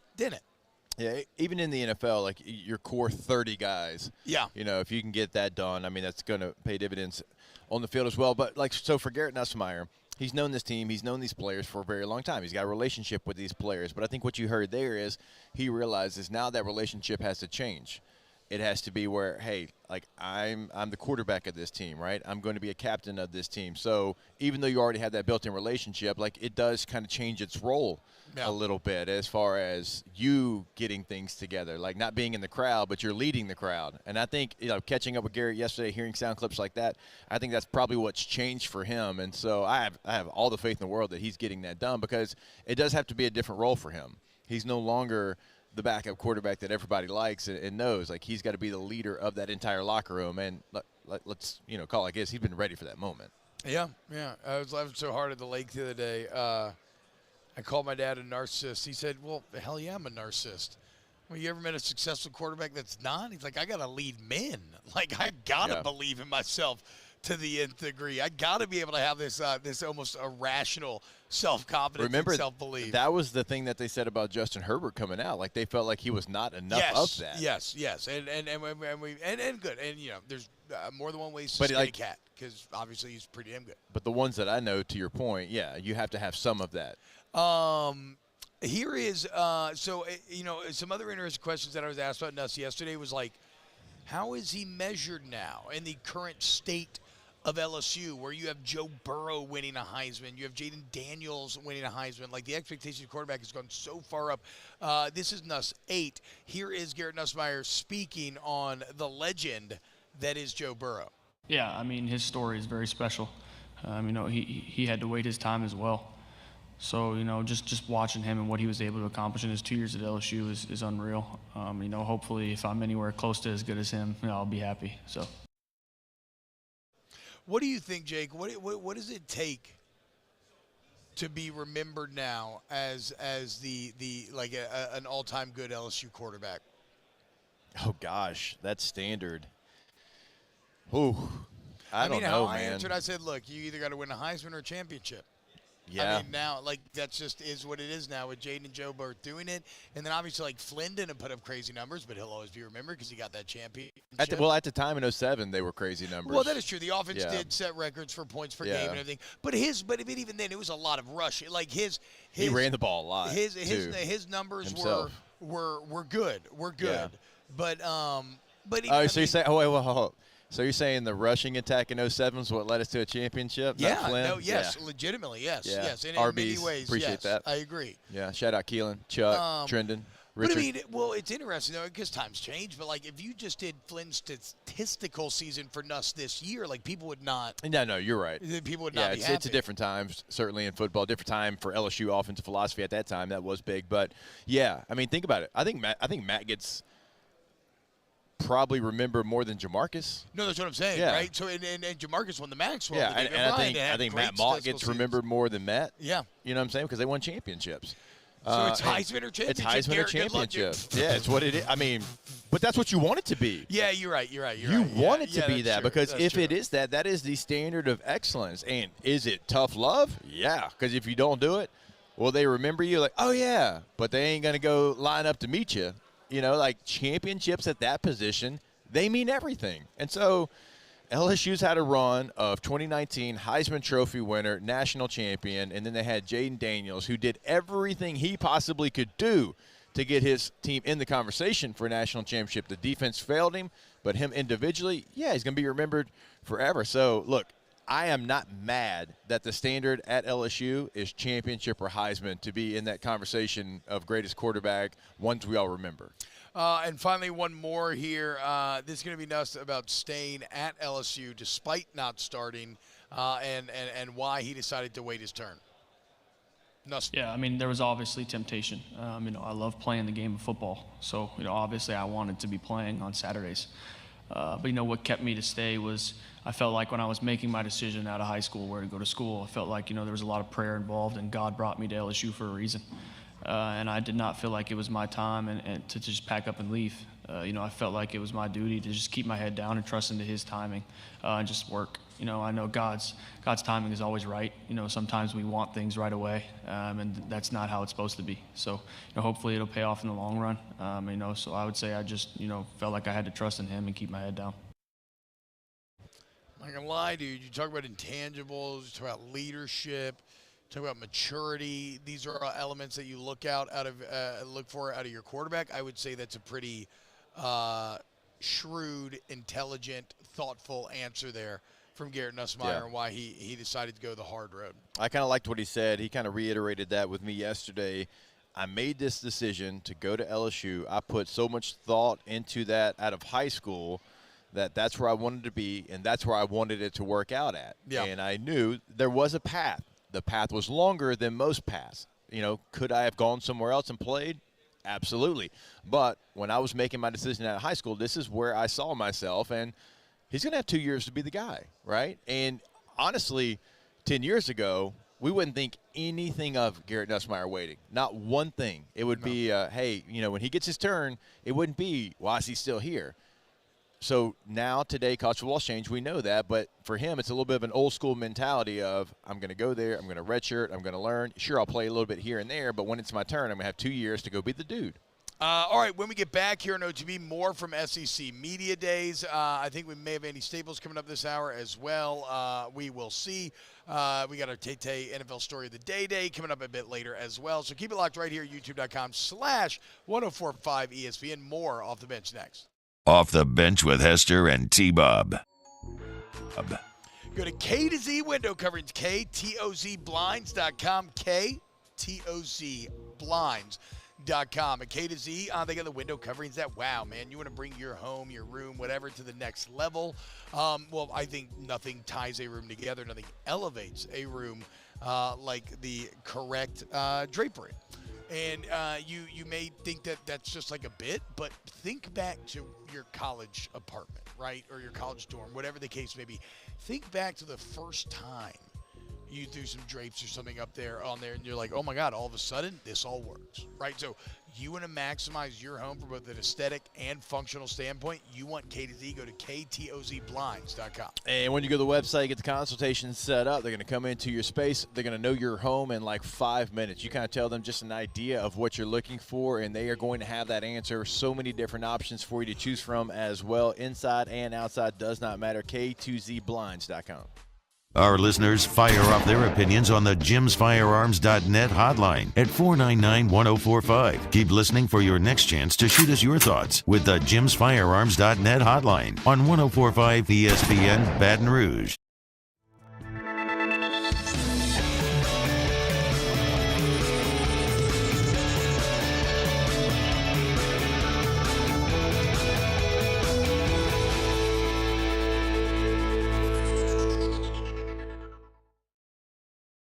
The Windsor Senior Living Community in Mandeville, Louisiana is a beautiful, vibrant apartment community geared toward seniors.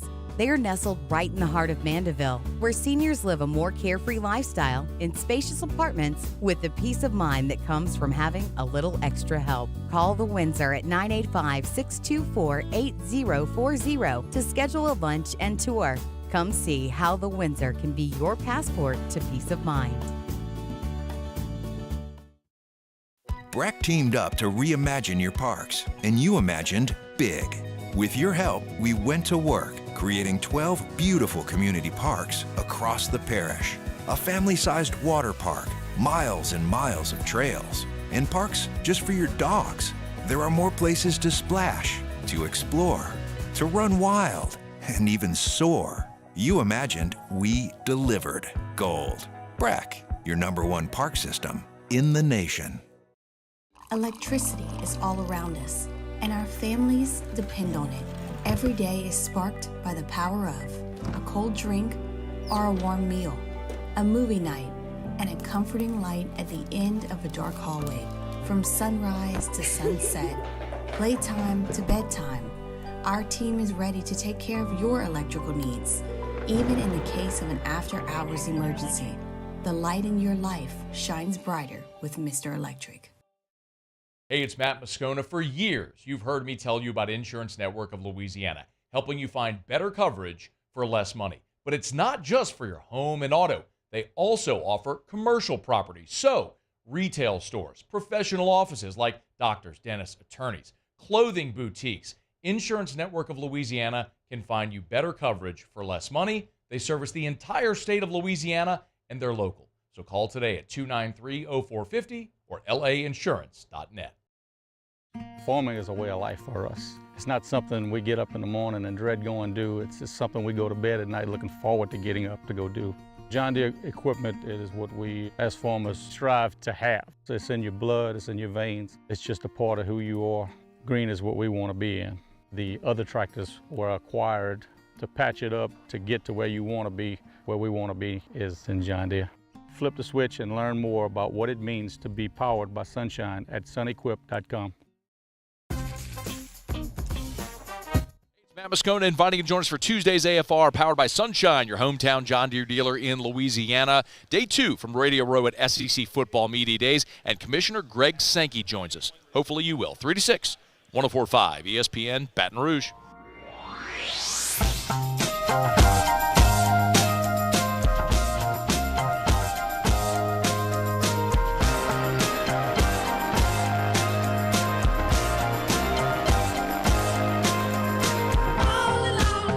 All-Star Toyota presents Off the Bench with Hester and T-Bob. ESPN Baton Rouge, New Orleans, Alexandria, and 1130 The Tiger. Yo, what's up, y'all? Welcome back to OTB. We're live here at SEC Media Days, SEC Media Day 24. By the way, guys, I forgot to say OTB mailbag right now. Go ahead and put your questions in the Bayou Ford YouTube chat, youtube.com/1045 ESPN, and we will answer them. Right now, I'll let a couple questions get in there before we dive in. Jake, you know what I'm actually really excited about today? Okay, so we know Kirby Smart. I think Kirby Smart's actually an incredibly engaging speaker at these events. If you've watched any of his press conferences here, I remember the one from a few years ago where he was just talking about, like, you know, how to improve when you're already at the top and trying to be these little percentage point better. It's all very inspiring stuff. He's great. We know Josh Heupel. We know Eli Drinkwitz, like we said. He's kind of the old ball coach's heir apparent. Steve Spurrier. I don't know what to expect from Brent Venables in this situation. I've seen clips of him where I'm like, this guy's kind of odd, a little thrown off. He's got a little Dabo energy to him at times. Now, obviously, he's also anti-Dabo in other ways, as he has gone full in on the transfer portal and is not scared to find success there. But I'm very intrigued to see how Venables handles like an open press conference, kind of an opening statement, and what he's going to do. Yeah, and I mean, we got our Oklahoma guys next to us, and maybe, they can prepare us for what Venables is going to be like. I had him in spring meetings. That's the only time I've ever interacted with him, and I've told you that's way looser. That is a lot of coaches are in their bathing suit and sandals coming straight from the beach. They're in Destin at the end of May. But he's still even that. Like he's all about ball. Like he's an all about ball type guy. He strikes me as an all about ball. Yeah. Look, one of those guys in great shape. So he's still out there working out. Probably runs around with the team. And I don't know how long that opening statement's going to go. If we're setting the over under 5 minutes, I'm taking the under. But in classic media day fashion, the less you talk, the more you open yourself up to more questions. That's very true. And like I'll never forget Coach Leach. Yeah, I remember that 1 year. What wasn't it? Were you here that year? Didn't he basically just like not have an opening statement and he just threw it straight to questions? Yeah. He's like, hey, look, I don't have anything. Y'all gonna throw questions at me anyways. Let's just go ahead and let's start. Well, and then I also remember the great Ed Ogeron filibuster of year one, where he just basically went through the entire roster. Yeah. Like he just did the entire depth chart one by one, position by position, to fill time, so that by the end he didn't have to take a ton of questions. I'll be interested to see how Venables does it. Okay, let's dive in to a little OTB mailbag. Special delivery! I have this special delivery for off the bench. And look, it is marked most urgent. We'll be writing to you. The internet. What the is the internet?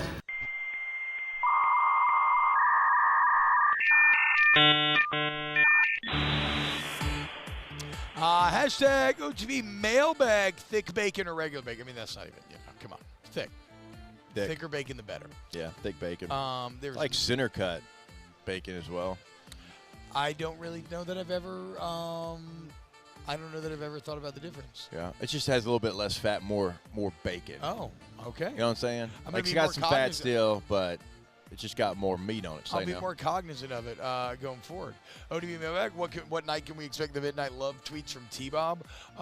Actually, my wife's birthday is Friday, and I'll be home by Friday. So for once, I don't think I'll be drunkenly ranting on Instagram about how much I love my wife and happy birthday. But happy early birthday anyway, babe.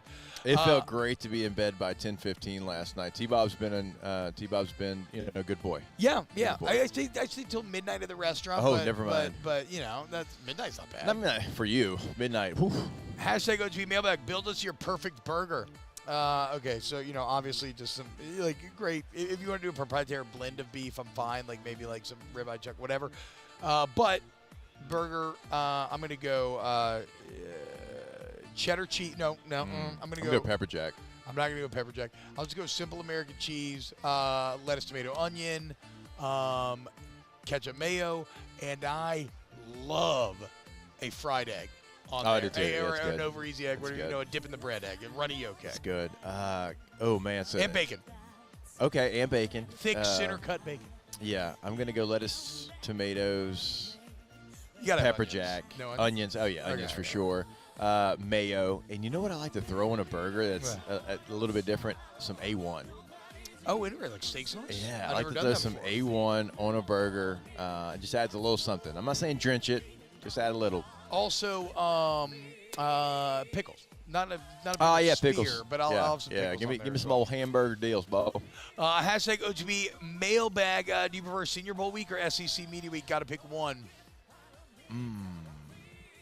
I love Senior Bowl week. I was just going to say. It's just completely different than what this is. I like Senior Bowl week. I see more people here, which is fun, but I like Senior Bowl Yeah. week because you get to, like, watch football. Like, you get Yeah, to hang me out too. on the field and watch football. So I would prefer that. Yeah, we do our show in the convention center, which there's not a ton of morning shows there, but I like that because the players kind of walk by, you get a chance to interview players that we never get a chance to talk to from other schools. So that's cool because they might end up on your favorite NFL team, all that. But like T-Bob said, like for my afternoon show and for Snaps, like we do it both like in the same spot, and we get to do our shows during football practice. Yeah, which is fun. outside, It's which cool. we get to watch, and it's unique. Hashtag OTB mailbag. Anthony Jennings made Danny Etling look decent. True or false? I'm going to say false. I think Danny Etling was decent on his own. We cannot forget where we came from, right? Otherwise, you like Danny Etling had to happen so that Joe Burrow could happen and Jaden Daniels could happen. That 2,500 yards and 16 touch to 4 picks ratio will stick with me forever. Danny Etling was a good quarterback. He was a good quarterback. He was a good quarterback. He was a good quarterback. I would take him over Anthony Jennings and Brandon Harris and some of that wave of quarterback. Andrew Hatch.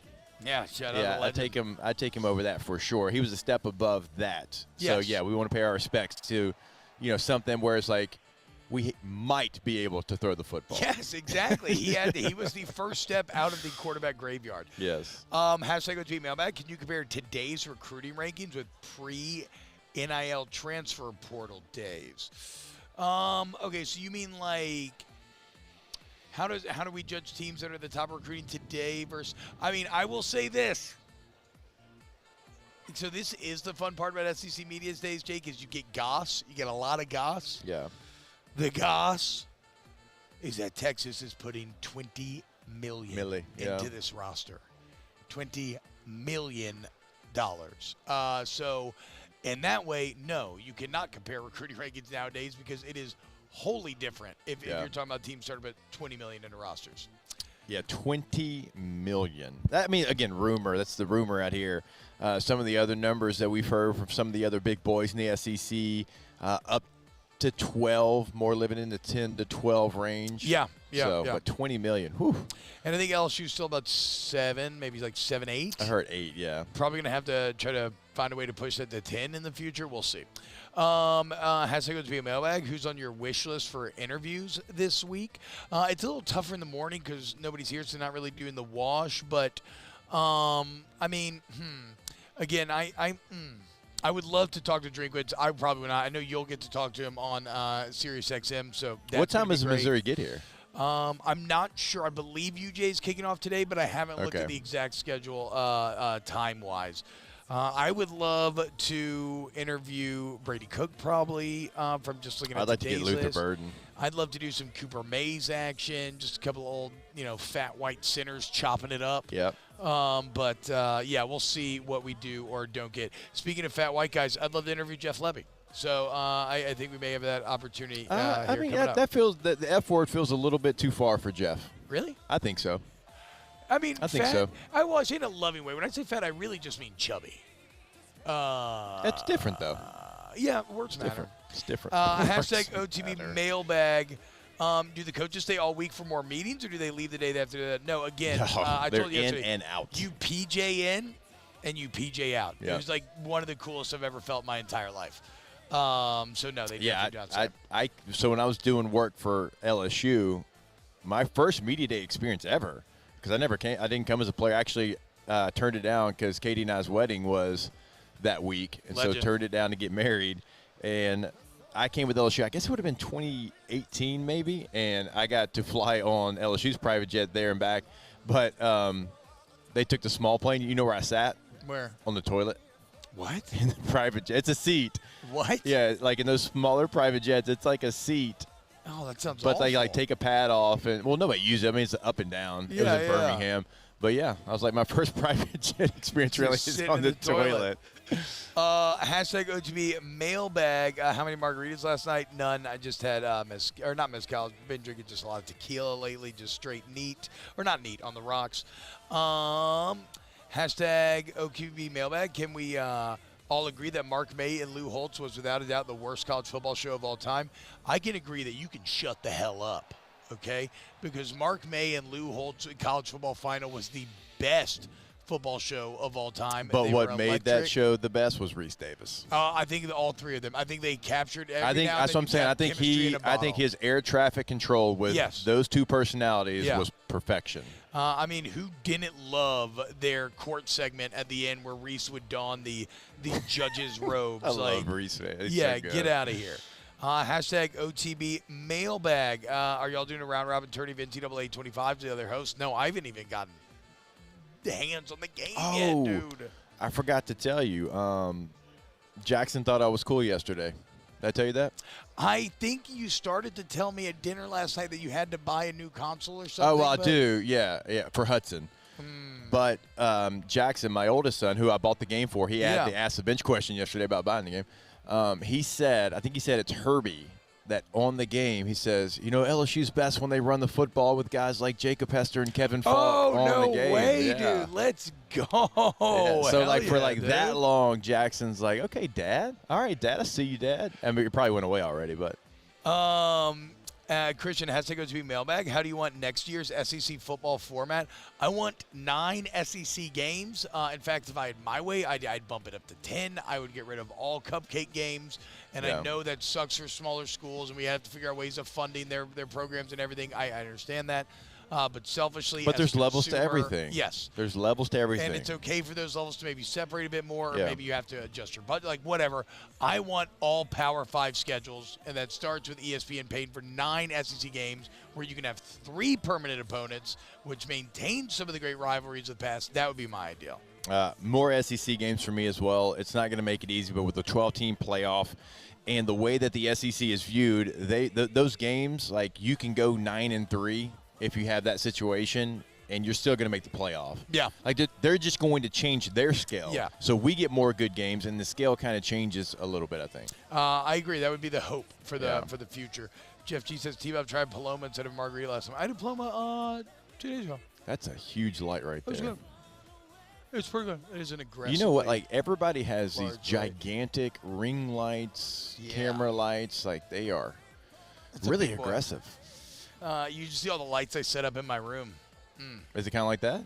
Yeah, I just don't know what to do with the kids when I'm done. Like, I'm trying to figure out what to do with the bodies. I don't know. I put the Do Not Disturb sign on there, so we're going to figure it out eventually. But, you know, new city. You're talking about in your New Oh, city. like in your actual hotel room. Yeah. Oh, yeah, I don't know what to do with the Well, I don't know bodies. what you're doing with your OnlyFans up there. I'm just talking about content for the show. Oh, you're talking about having like, okay, I misunderstood. All right, when we get back, more Off the Bench. Off the Bench with Hester and T-Bob. Child murder bit. It's an aggressive humor bit, for sure, to be clear. But it is a bit, guys. I do not have any bodies or aggressive lighting in my room. What about OnlyFans? Well, you got to pay. You got to pay if you want that knowledge. That's you know, true. if you want access to them posts, you got to pony up. That's fair. Go to Community Steel Company, communitysteelco.com, where you will have to pony up at the best prices, okay? Pony up the least amount possible for the best product. If you need purlin, tubing, sheet metal, roofing, steel buildings, anything, it's all at Community Steel Company. They are, I mean, quite frankly, they're the best. They buy straight from the wholesaler. They manufacture all the product themselves, meaning you get the best price. Community Steel Company, communitysteelco.com. Go to the website today, top right corner of the website. Like we tell you every single day, they've already been open for well over an hour and a half. So if you want to go see them in Gonzales, Louisiana, click on Community Steel, pull up exactly where they're located. But if you can't get there today, that doesn't matter because they can help you on the phone throughout the state of Louisiana. 225-647-2020 is the number, communitysteelco.com. In times of need, get a full list of phone numbers, websites, and other important emergency information on the Demco Stormwatch page at 1045ESPN.com. Value Ford has $10,000 off F-150. $10,000 off the new 2024 Ford F-150. And all new Value Ford vehicles come with a 7-year, 100,000-mile warranty. The crew at Value Ford is going to do right by you.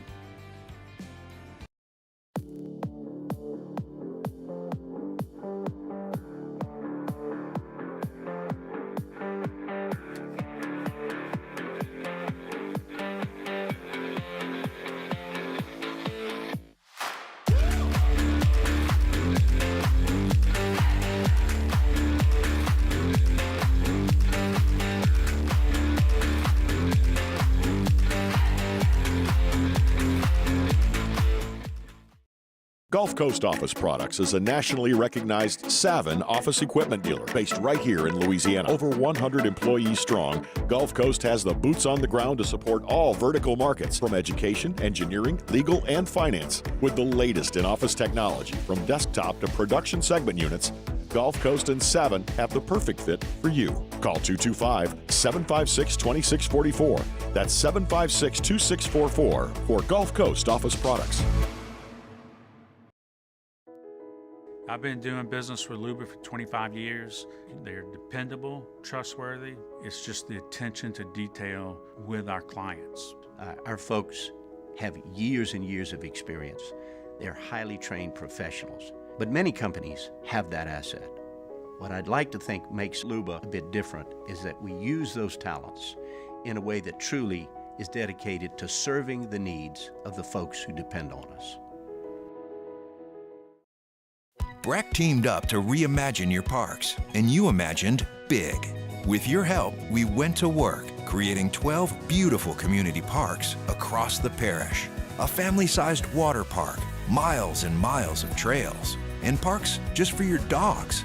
There are more places to splash, to explore, to run wild, and even soar. You imagined, we delivered. Gold. Breck, your #1 park system in the nation. Electricity is all around us, and our families depend on it.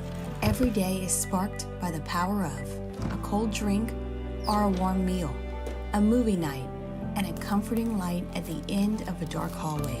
From sunrise to sunset, playtime to bedtime, our team is ready to take care of your electrical needs. Even in the case of an after-hours emergency, the light in your life shines brighter with Mr. Electric. At Relief Windows, we're more than windows. We're windows, doors, hardy plank, and vinyl siding. But our #1 product is always customer satisfaction. Visit us online at Relief. Join me for a Tuesday edition of the Hunt Palmer Show presented by Pluckers. Preston Guy talking about the Tigers, SEC Media Days, Georgia, Tennessee, Oklahoma, and Missouri, plus the MLB Draft wraps up. Hunt Palmer Show 1 to 3 weekdays, 104.5 ESPN, Baton Rouge.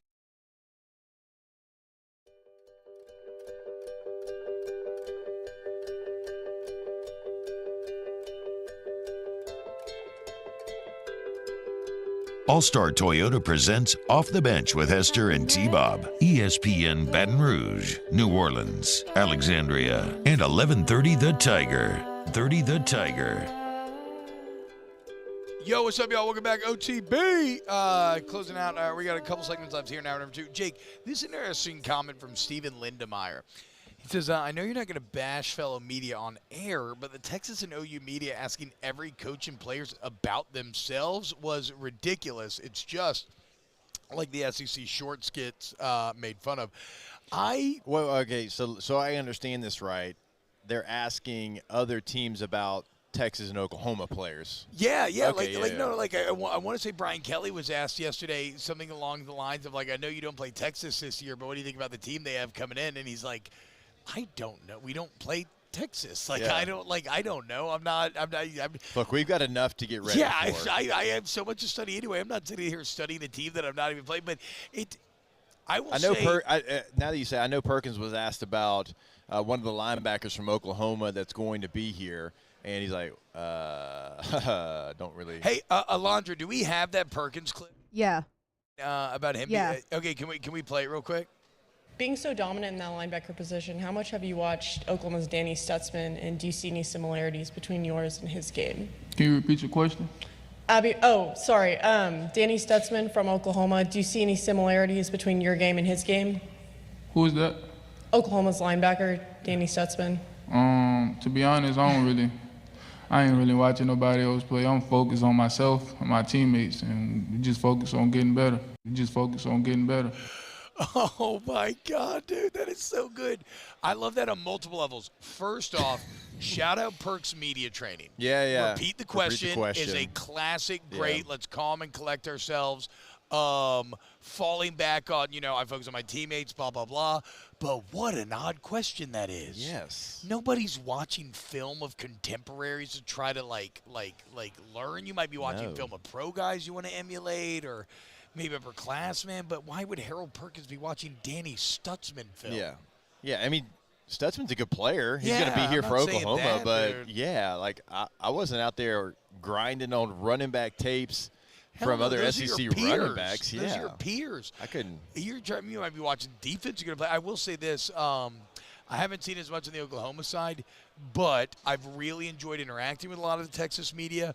But all that is true. Like, everything is very Texas-centric. It's never. I mean, for so long they had their own network. Yeah, and they were the brand. They were the big boy. Even though Oklahoma won 14 Big 12 championships to Texas 4, Texas still felt like they were the top dog in the Big 12. It's never like anything about you. It's about you as it relates to me. When it comes to the Texas media, which again is like, it's what the meme was coming in. Well, give me the clip one more time again, Alondra. I have to hear who is that again.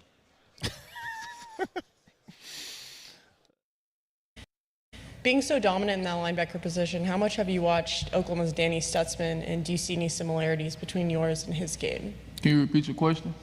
Danny Stutzman from Oklahoma. Do you see any similarities between your game and his game? Who is that? Oklahoma's linebacker, Danny Stutzman. To be honest, I ain't really watching nobody else play. I'm focused on myself and my teammates, and we just focus on getting better. I cannot believe I already get kind of embarrassed, or I feel like I don't love asking questions in those rooms. I cannot fathom asking that question. Yeah, I can't either. That's as Chad is saying, that is kind of a clown question, bro. Maybe the only position you could do that with is quarterback. Maybe quarterback. Maybe quarterback, because they go to Manning Passing Academy together. They went to Elite 11 together a lot of times, so they have a relationship. That's what changes it. And look, who is that? Like, imagine if you'd have come to Danny media day Stutzman. and they were like, "Hey, T-Bob, I want you to break down you and Barrett Jones. Do you have anything that's kind of comparable?" I might have fought actually. I might have been like, "Hey, you know what I mean? Hey, yeah, keep it, get out of here. keep my name out your mouth." Yeah. I don't this wanna, can of biscuits will come after you right now. Exactly. All right, when we get back, more OTB. Keep it locked. Off the Bench with Hester and T-Bob. I think you just, you were. I'll send it to Alondra and Taylor so Taylor can put the picture up. We can let chat decide if I look like a can. Oh, well, I mean, they're gonna go after you a little bit. That is true. Hey, go to All-Star Toyota Baton Rouge, All-Star Toyota of BatonRouge.com. All-Star Toyota is your one-stop vehicular shop. If you need some new, used Toyota, where you still get they have the Toyota certified used vehicles, right? Where you still get excellent warranty coverage, you still at a great price. Maybe you need a rent. If you just need a service or you get into an accident, All-Star Toyota Baton Rouge, all makes and models are welcome. It's located off of Airline Goodwood. It's very convenient. Free professional estimates, great lines of communication, shuttle service, rental car. Again, one-stop shop, All-Star Toyota Baton Rouge. Go to the website today. If you're buying new, if you're leasing, or if you are renting, per day rental prices. In all three of those processes, everything is available. So if you've got a last-minute vacation, you got a couple of weeks before school starts back up, call Miss Lisa Sessions today to rent your next Toyota. All-Star Toyota of BatonRouge.com.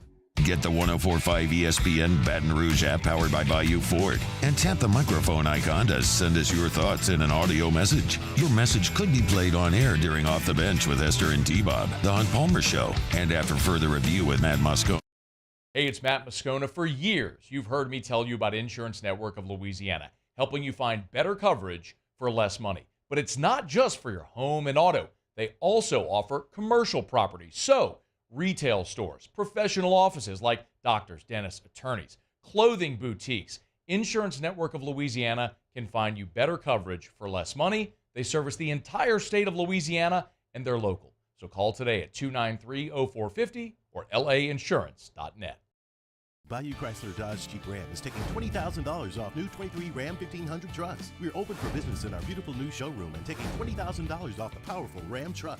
All new Bayou vehicles come with a 7-year, 100,000-mile warranty. The crew at Bayou Automotive is going to do right by you. Gulf Coast Bank and Trust is giving our customers the power to bank anywhere, anytime during this challenging event. And we're right there with you. Our mobile banking app is a smart way to manage your money and time. Gulf Coast Bank and Trust, the bank that cares about you.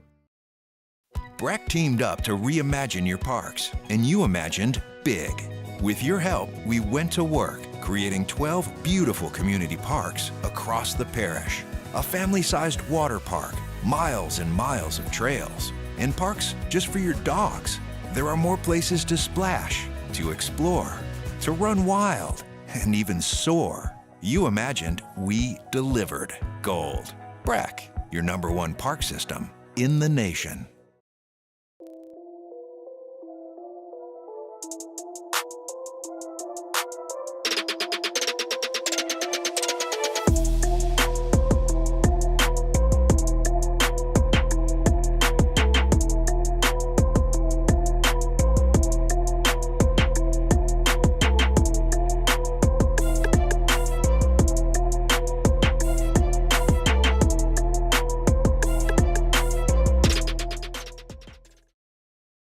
Jerry and Benny Payne began Central Plumbing Company out of their driveway in Tanglewood subdivision. 50 years later and 4 generations down the road, we continue to serve Baton Rouge and the surrounding areas for all of their plumbing needs. Residential, commercial, industrial, or hospitality, Central Plumbing is here 24/7, 365. We want to thank our customers, family, and friends for 50 years of success. And looking forward to 50 more. There it is, the extra mile, on the border of expected and extraordinary for those willing to go further, like vans customized for work or play, with safety and tech to keep you connected, supported by a 5-star sales, service, and finance team, and backed by the 1-star you know. So go the extra mile. It's never crowded. Matt Moscona inviting you to join us for Tuesday's AFR, powered by Sunshine, your hometown John Deere dealer in Louisiana. Day 2 from Radio Row at SEC Football Media Days, and Commissioner Greg Sankey joins us. Hopefully you will. 3 to 6, 104.5 ESPN, Baton Rouge.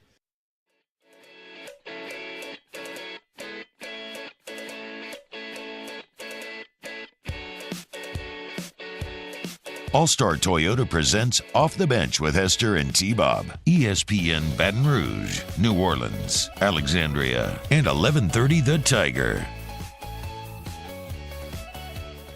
What's going on, y'all? Welcome back to OTB. We live here at SEC Media Days in Dallas. Our coverage here brought to you by Parish Construction and Roofing. Visit parishbuilt.com. Also brought to you by Rev Business and Relief Windows. So thank you to everybody for having us out here. Okay. Alondra has it for me that we have more good sound from Perkins' availability about him being asked about other teams and coaches as to why you would care. Here is Harold Perkins being asked about Brent Venables. To be quite frank and honest with you, I don't really know too much about him, but I'm pretty sure he's a great guy. You know what I'm saying? Oklahoma defense, I feel should be good this year. Obviously, there's no sleepers in the SEC, so I feel like they're going to be a good team. Oh my God, dude! I gotta give Perk so much credit here. You can say those are kind of empty platitudes, but yeah, what do you want him to respond with, dude? I didn't know about any other coaches. I mean, and it's especially interesting because I don't know that like Venables would have recruited Perkins, especially maybe when he was at Clemson or something. I think Perkins passed these questions with flying colors. To be quite frank was my favorite part. Yeah, to be quite frank. To be quite frank. Between to be quite frank and then the previous question where he's like, who was that? Come Perkins again? Killing it. I gotta say, I think that Perk did. I think he did very well yesterday. We're not used to seeing him in a media setting. This can be very overwhelming. I think his media training played off very well. He stayed composed. He didn't get out. He didn't get over his skis. Shout out Dr. Karam. Shout out Dr. Karam. Absolutely. Alondra, Jake was doing some work. Play me it one more time. This is Perk being asked Doing some work. about- I just walked to the long walk restroom. It is a long way away. It is a long way away. Doing some work. Okay, here's Perkins being asked about Venables. To be quite frank and honest with you, I don't really know too much about him, but I'm pretty sure he's a great guy. You know what I'm saying?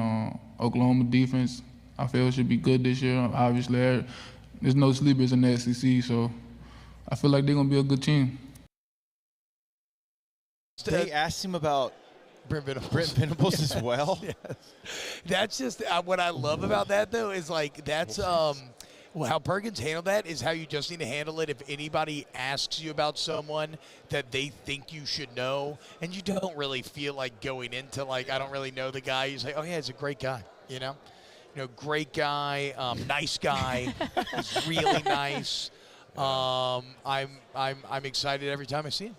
And, hey, next time you see him, tell him hello. Tell him I said what's up. Tell him I said hello. Yeah. Because I miss him. I miss him maybe I don't laying it know. on a little thick. So I actually think, because you're right, that goes on in this business all the time. There's 16 teams, there's 1,000 players, and you and I, we're fortunate enough to talk about all the conferences, and so there's a lot of players. Yes. I feel like you, more than anybody I know, if you don't know somebody, be like, nah, bro, I don't know who that is. Yeah. I don't know who that is. Yeah. Oh, yeah. You talking about like on air? Talking about players? Yes. Yeah. You will I got say, no dude, shame. not, I got no much shame in my game. I ain't trying to put on airs. I probably faked it a couple times, but no. I mean, come on, dude. This team, it's like when you and Caroline Fenton a couple years ago were just blowing my mind with all the players' names they were throwing back and forth. All right, hour 2 of the books here at SC Media Day. Hour 3 coming up. Kirby Smart Company about to take the stage. Keep it locked right here on OTB. Off the Bench with Hester and T-Bob. Go to Rejuvenate Medical. RejuvenateMedical.com is the website. They got locations at Baton Rouge, Metairie, Slidell, Shreveport, and Monroe. If you want to feel younger, better, stronger, have more energy, fight the effects of untreated aging. It can be facial aging, mood and memory problems, insomnia, menopause, andropause. They have so many different treatment options, B vitamin shots, hormone replacement therapy, semaglutide, whatever. The point is, you get your labs drawn, free consultation, right? You get your labs drawn. Your body's the guide for them to customize a plan to get you where you want to be. Feel better, feel your best with Rejuvenate Medical. Yeah, like T-Bob said, you go to that website, you can find a list of conditions that they can treat for you, and maybe you don't know what it is. Maybe you can't lose weight anymore, you're working out, you're eating healthy, it's just not falling off of you. Whatever it is, they'll get to the bottom of it. Get your consultation set up at rejuvenatemedical.com. Value Ford has $10,000 off F-150. $10,000 off the new 2024 Ford F-150. And all new Value Ford vehicles come with a 7-year, 100,000-mile warranty. The crew at Value Ford is going to do right by you.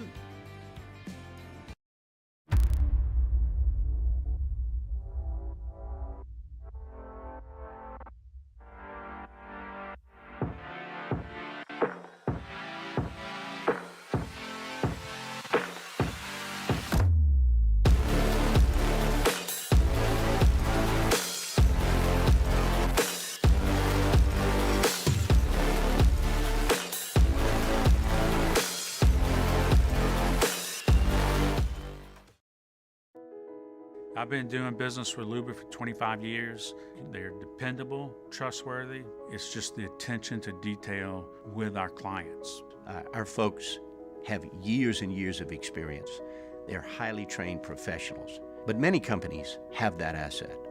What I'd like to think makes Luba a bit different is that we use those talents in a way that truly is dedicated to serving the needs of the folks who depend on us. Breck teamed up to reimagine your parks, and you imagined big. With your help, we went to work, creating 12 beautiful community parks across the parish. A family-sized water park, miles and miles of trails, and parks just for your dogs. There are more places to splash, to explore, to run wild, and even soar. You imagined, we delivered. Gold. Breck, your #1 park system in the nation. Electricity is all around us, and our families depend on it. Every day is sparked by the power of a cold drink or a warm meal, a movie night, and a comforting light at the end of a dark hallway. From sunrise to sunset, playtime to bedtime, our team is ready to take care of your electrical needs. Even in the case of an after-hours emergency, the light in your life shines brighter with Mr. Electric. Jerry and Benny Payne began Central Plumbing Company out of their driveway in Tanglewood subdivision. 50 years later and 4 generations down the road, we continue to serve Baton Rouge and the surrounding areas for all of their plumbing needs. Residential, commercial, industrial, or hospitality, Central Plumbing is here 24/7, 365. We want to thank our customers, family, and friends for 50 years of success.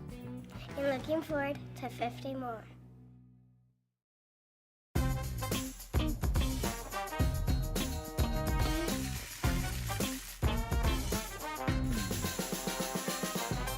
The best kept secret in town is out. Discover Tallulah at the Renaissance Hotel on Bluebonnet.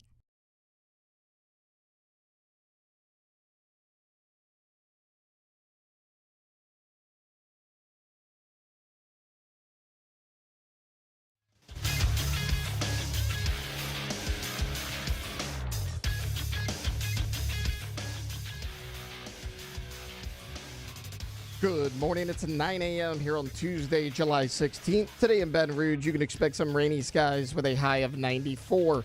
In hour 3 of today's show, we'll continue our day 2 coverage of the 2024 SEC Media Days. If you missed hours 1 or 2 of the show, you can catch it in the on-demand section at 1045ESPN.com. You can also follow us on Twitter or Instagram at OTB_ESPN and watch us on YouTube at the 1045 ESPN channel. Hour number 3 of Off the Bench, live from Dallas, Texas at the 2024 SEC Media Days, starts now.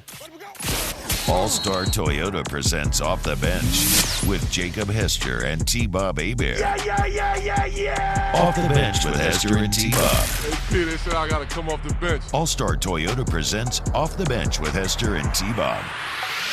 Yo, yo, yo.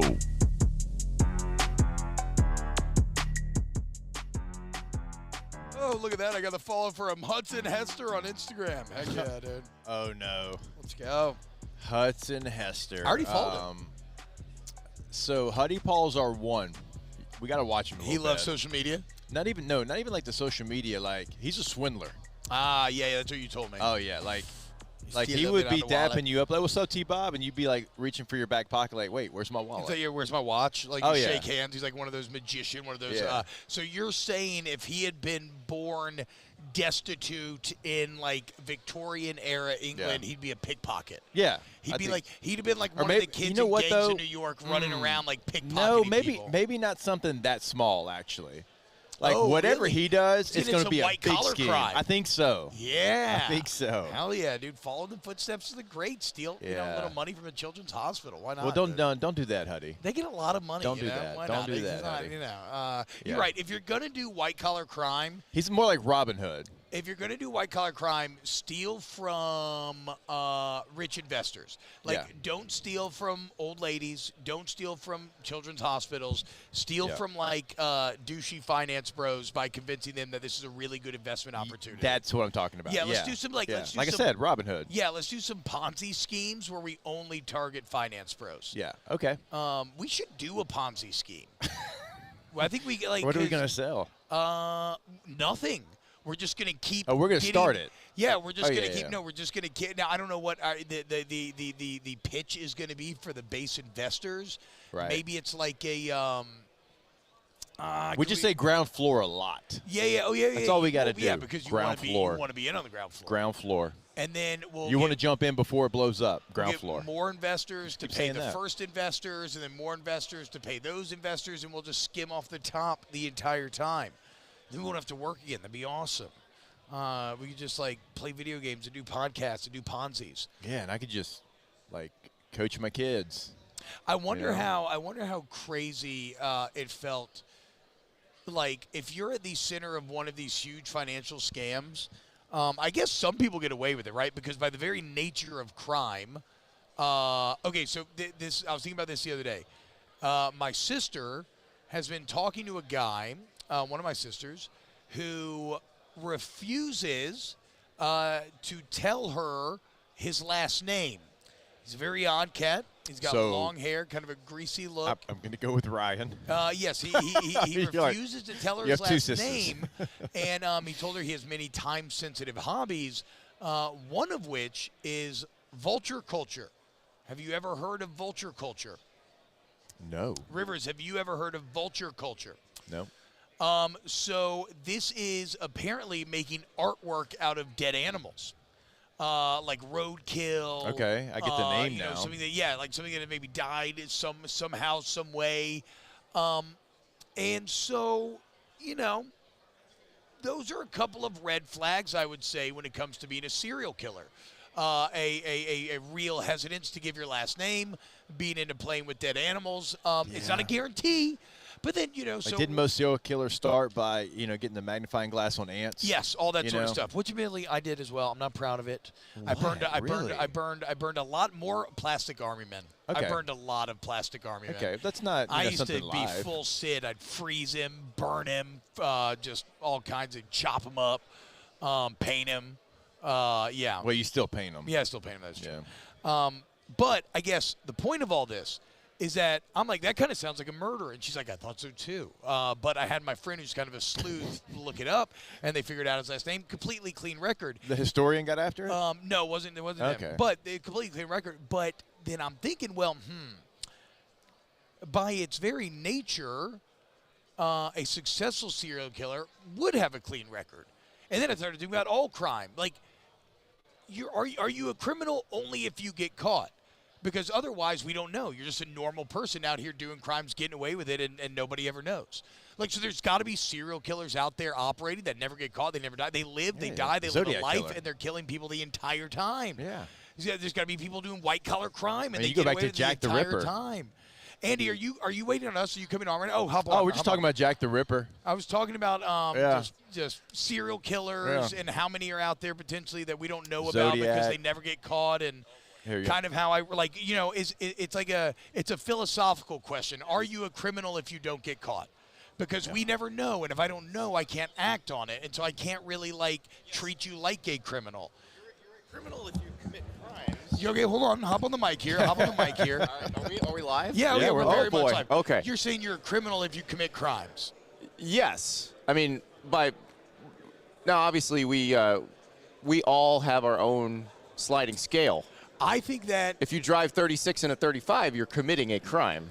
But I don't know if most people feel that way about it. Well, but this is I'm more of approaching it the angle. There's it's a bit like, if a tree falls in the wood, nobody hears it. Doesn't make a sound, right? How do you define sound? It's like in quantum mechanics, right? When you measure a particle. Are you Schrodinger's catting this? Yes, exactly. Okay, right? but here's my problem.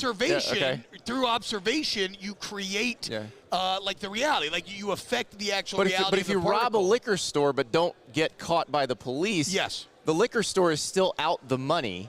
They're still out maybe whatever bottle you took. Yes. If you hit the clerk, he's still bruised. Yes. So it all happened. But he knows. Yeah. He knows. What if you're doing white collar crime and nobody knows? So that guy who worked for the Jags who stole millions of dollars because he basically used the scheme from Office Space. See, exactly though, but this is the thing. Every criminal we know about because they got caught. Yes. So by the very definition, there's criminals all over the place that we don't know about because we've never perceived them. Is the criminal alive or dead in the box? Exactly. That's what I'm saying. Do you have to perceive and recognize the criminal for him to actually become a criminal?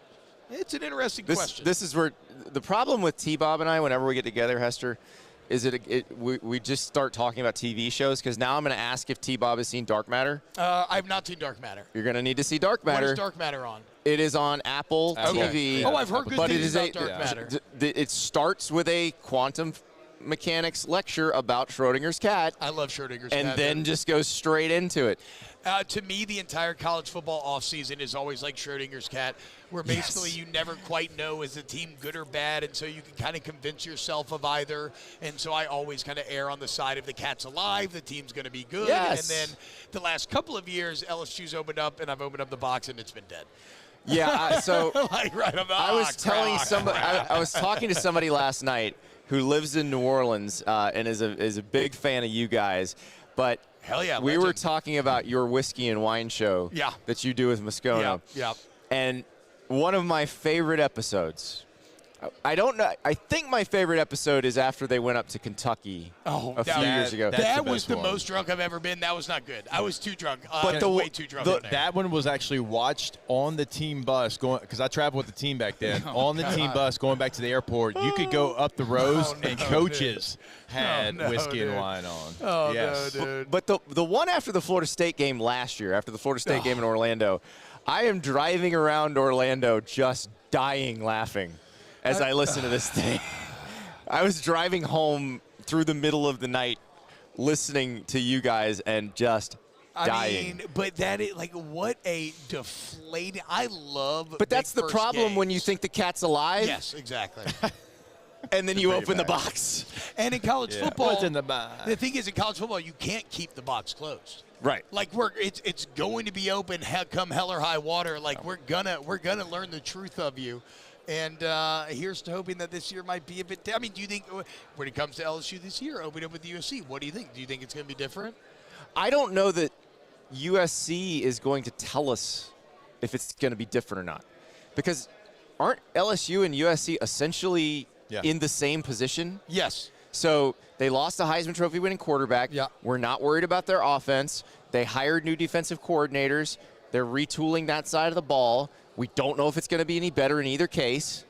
And so I guess if we get a shootout, we're like, oh, we still don't know anything. Right. We suck again. But what if LSU limits USC, wins that game like 35-14, and we're like, LSU's defense fixed. What if the defense is good? What if USC's offense isn't good this year? Yeah, I'm Like, not really a Miller Moss believer, to be fair. like, that's the problem. Like, we can talk. There's a couple first weekend games where we can talk ourselves into literally anything after the game. So LSU USC is one of those, and Florida Miami is another one of those. Whatever happens in Florida Miami, we will talk ourselves into two things about, or a thing about each team that we believe to be 1,000,000% true, that the next few weeks could completely disprove. Same thing with Texas A&M Notre Dame. Yes. If Texas A&M beats 100%. Notre Dame, we are going to quickly put Texas A&M into the playoff conversation. Dark horse no more. Here they are. Yeah, I kind of think that'd be legitimate, dude. I think if they beat Notre Dame, they'll have a chance at 10 wins. I mean, I think they'll probably end up almost at 9.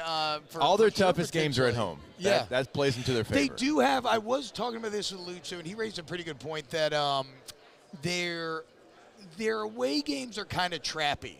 Because there are a lot of games that we think they should win, but they're kind of all on the road, and so it's like, you probably slip up in one of those. Well, that's but fair. that's the thing. Like, in Gainesville, you talk to the Florida people, like, they're marking A&M as a win, not the people within the Florida football program, but the fans. And it's like, guys, it's a little bold. Don't do that. Yeah, it's a little bold. You're setting yourself up for heartbreak if you do that. So speaking of Florida, there's been an interesting kind of undercurrent of, well, actually, guys, Florida might be okay. But my follow-up's always, but what does okay for Florida look like this year? And I've generally been met with like, they could go like 7-5, which, again, objectively with that schedule would be impressive. That keeps Billy Napier's job, 7-5. Yes, that would be impressive.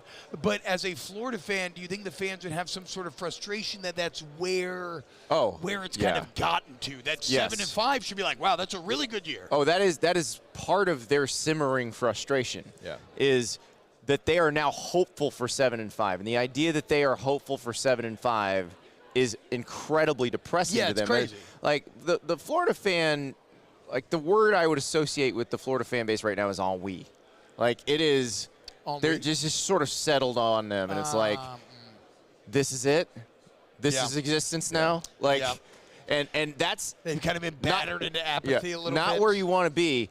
But here's my thing with Florida, and this is what because I hear that all the time.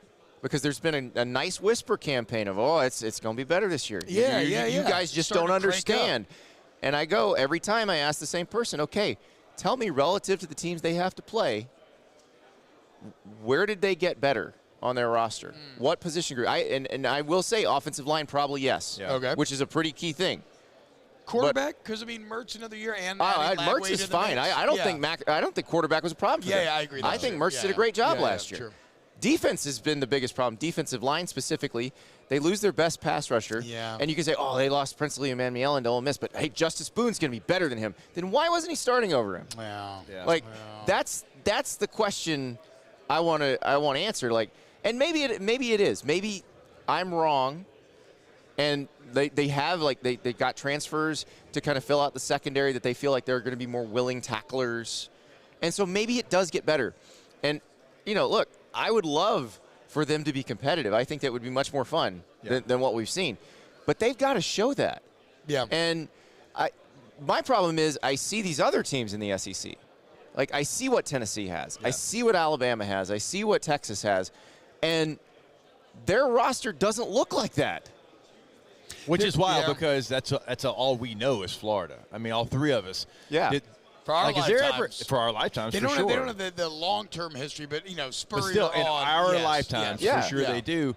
Do y'all ever talk about Dan Mullen in Gainesville? I mean, 3 New Year's 6 bowl games. I know he had the 1 year and the recruiting and all that, but, I mean, he was still success. The 2020 Alabama team, right? Only Florida challenged that team. I think, though, just having covered that group and what happened, something changed. Something changed last with year? and so it became an untenable situation because it doesn't make sense. Yeah. Right. None of it makes sense. He was doing great. Yeah. Like, he was riding high, and you can't just say, well, it was Kyle Pitts and it was Kyle Trask, and no, they were doing a great job.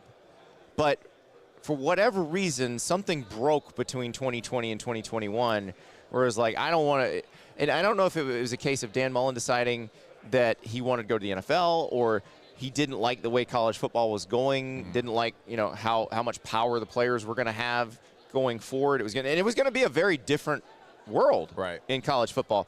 So that may be it. You know what? I've always thought he's just too normal.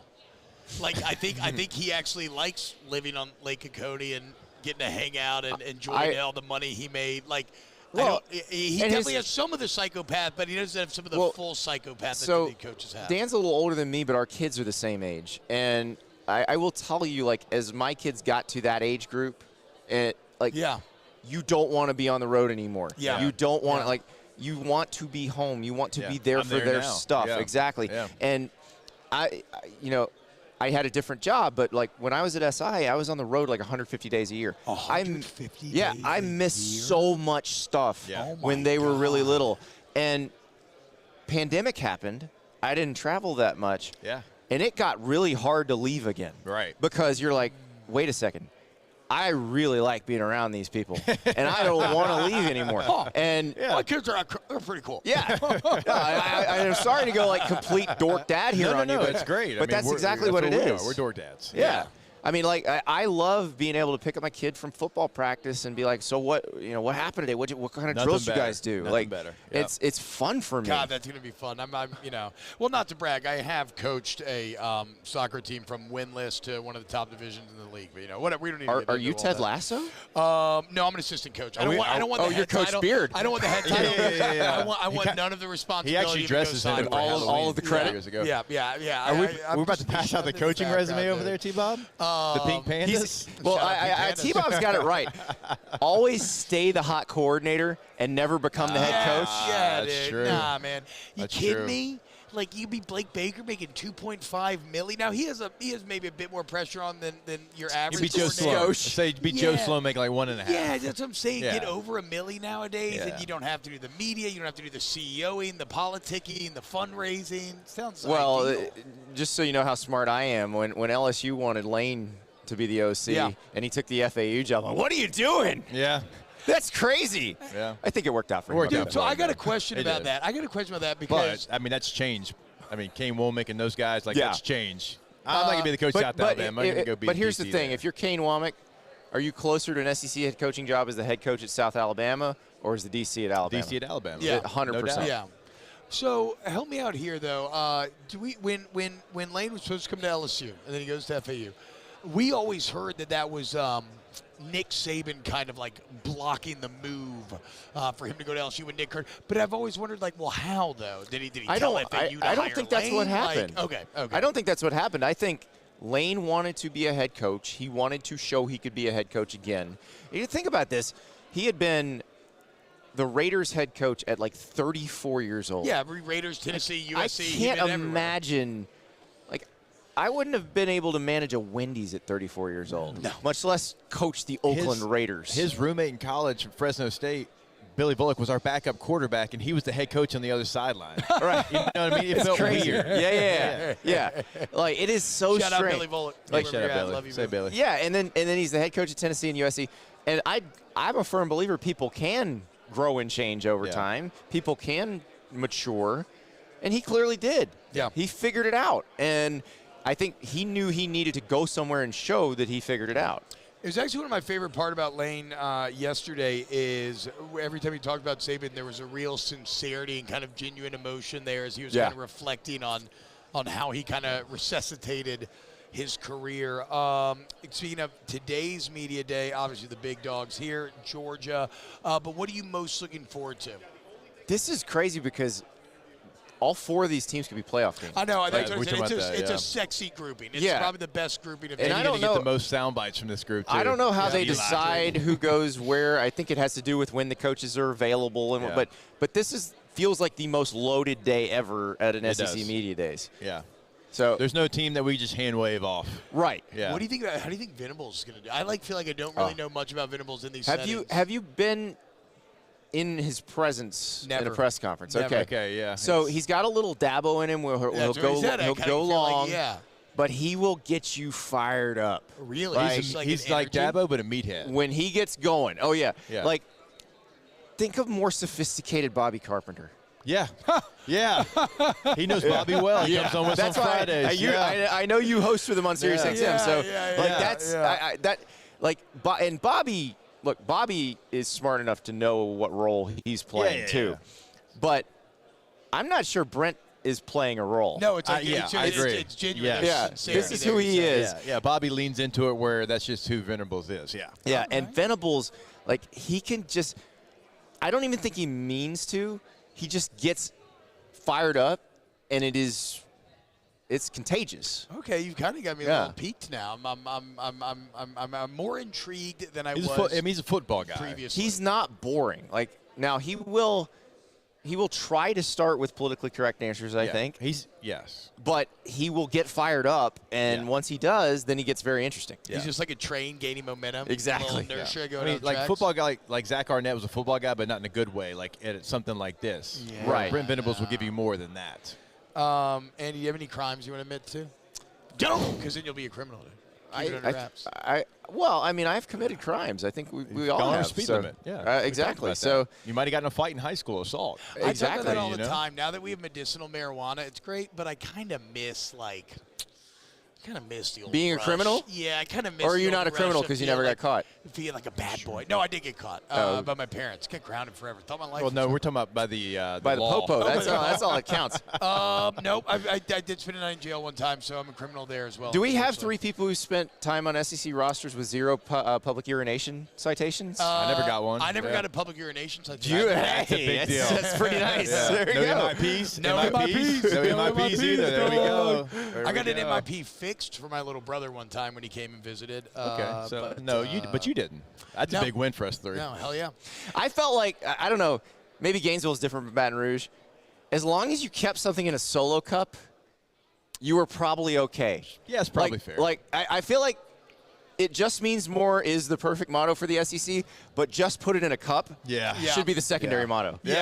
Yeah, that's so. fair. Yeah. Also, I think my brother looked like he was like 12 at the time. Right? Like, he was like 17, but he looks very young. And the cop Bo was like, still looks young. Yeah, he's like, nah, fam. He's That in his ain't, nah, 30s. come on now. Come over here. Come over here, son. All right, Andy Staples. I don't think I introduced him. I don't think we I'm did. Andy, by the way. I don't think Andy we Staples did. on 3. You know 25 minutes. You love him. We love on 3. We use it every single day on OTB. So, Andy, thank you so much, man. Thank you, gentlemen. Appreciate it. All right, more OTB coming up next. Off the Bench with Hester and T-Bob. Go to Coleman Roof. Coleman Roofing and Construction. Hey, Andy, do you love roofs? Do you want the most complete, reliable, respected roofing company in Baton Rouge, in Louisiana, I should say? See, look at that. He just said he loves a good roofing company. Okay, my guy knows. Well, you're going to love Coleman Roof because they're the best. And if you don't believe me, go look at the reviews. Also, understand it's all anything residential, anything commercial, so any size job. It's anywhere in the state. It's any type of roof. Like, that's why we say complete. But also, I don't talk about this a lot. Complete in getting the job done, the effort at every process, okay? Giving your estimate, doing the actual work, the cleanup afterwards.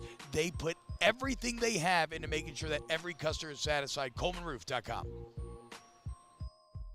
Our listeners fire off their opinions on the jimsfirearms.net hotline at 499-1045. Keep listening for your next chance to shoot us your thoughts with the jimsfirearms.net hotline on 1045 ESPN Baton Rouge. Érase una vez un Infinity, diseñado para despertar tu imaginación y desafiarte a soñar, con 3 lujosas filas de asientos. El totalmente nuevo Infinity QX80 de 3 filas. The Windsor Senior Living Community in Mandeville, Louisiana is a beautiful, vibrant apartment community geared towards seniors. They are nestled right in the heart of Mandeville, where seniors live a more carefree lifestyle in spacious apartments with the peace of mind that comes from having a little extra help. Call the Windsor at 985-624-8040 to schedule a lunch and tour. Come see how the Windsor can be your passport to peace of mind. Hey, it's Matt Moscona. For years, you've heard me tell you about Insurance Network of Louisiana, helping you find better coverage for less money. But it's not just for your home and auto. They also offer commercial property. So, retail stores, professional offices like doctors, dentists, attorneys, clothing boutiques. Insurance Network of Louisiana can find you better coverage for less money. They service the entire state of Louisiana, and they're local. So call today at 293-0450 or lainsurance.net. Farming is a way of life for us. It's not something we get up in the morning and dread going do. It's just something we go to bed at night looking forward to getting up to go do. John Deere equipment is what we as farmers strive to have. So it's in your blood, it's in your veins. It's just a part of who you are. Green is what we want to be in. The other tractors were acquired to patch it up to get to where you want to be. Where we want to be is in John Deere. Flip the switch and learn more about what it means to be powered by sunshine at sunequip.com. Gulf Coast Office Products is a nationally recognized Sabin office equipment dealer based right here in Louisiana. Over 100 employees strong, Gulf Coast has the boots on the ground to support all vertical markets, from education, engineering, legal, and finance. With the latest in office technology, from desktop to production segment units, Gulf Coast and Sabin have the perfect fit for you. Call 225-756-2644. That's 756-2644 for Gulf Coast Office Products. I've been doing business with Luba for 25 years. They're dependable, trustworthy. It's just the attention to detail with our clients. Our folks have years and years of experience. They're highly trained professionals, but many companies have that asset. What I'd like to think makes Luba a bit different is that we use those talents in a way that truly is dedicated to serving the needs of the folks who depend on us. At Relief Windows, we're more than windows. We're windows, doors, party plank, and vinyl siding. But our #1 product is always customer satisfaction. Join me for a Tuesday edition of the Hunt Palmer Show, presented by Pluckers. Preston Guy talking about the Tigers, SEC Media Days, Georgia, Tennessee, Oklahoma, and Missouri, plus the MLB Draft wraps up. Hunt Palmer Show, 1 to 3 weekdays, 104.5 ESPN, Baton Rouge.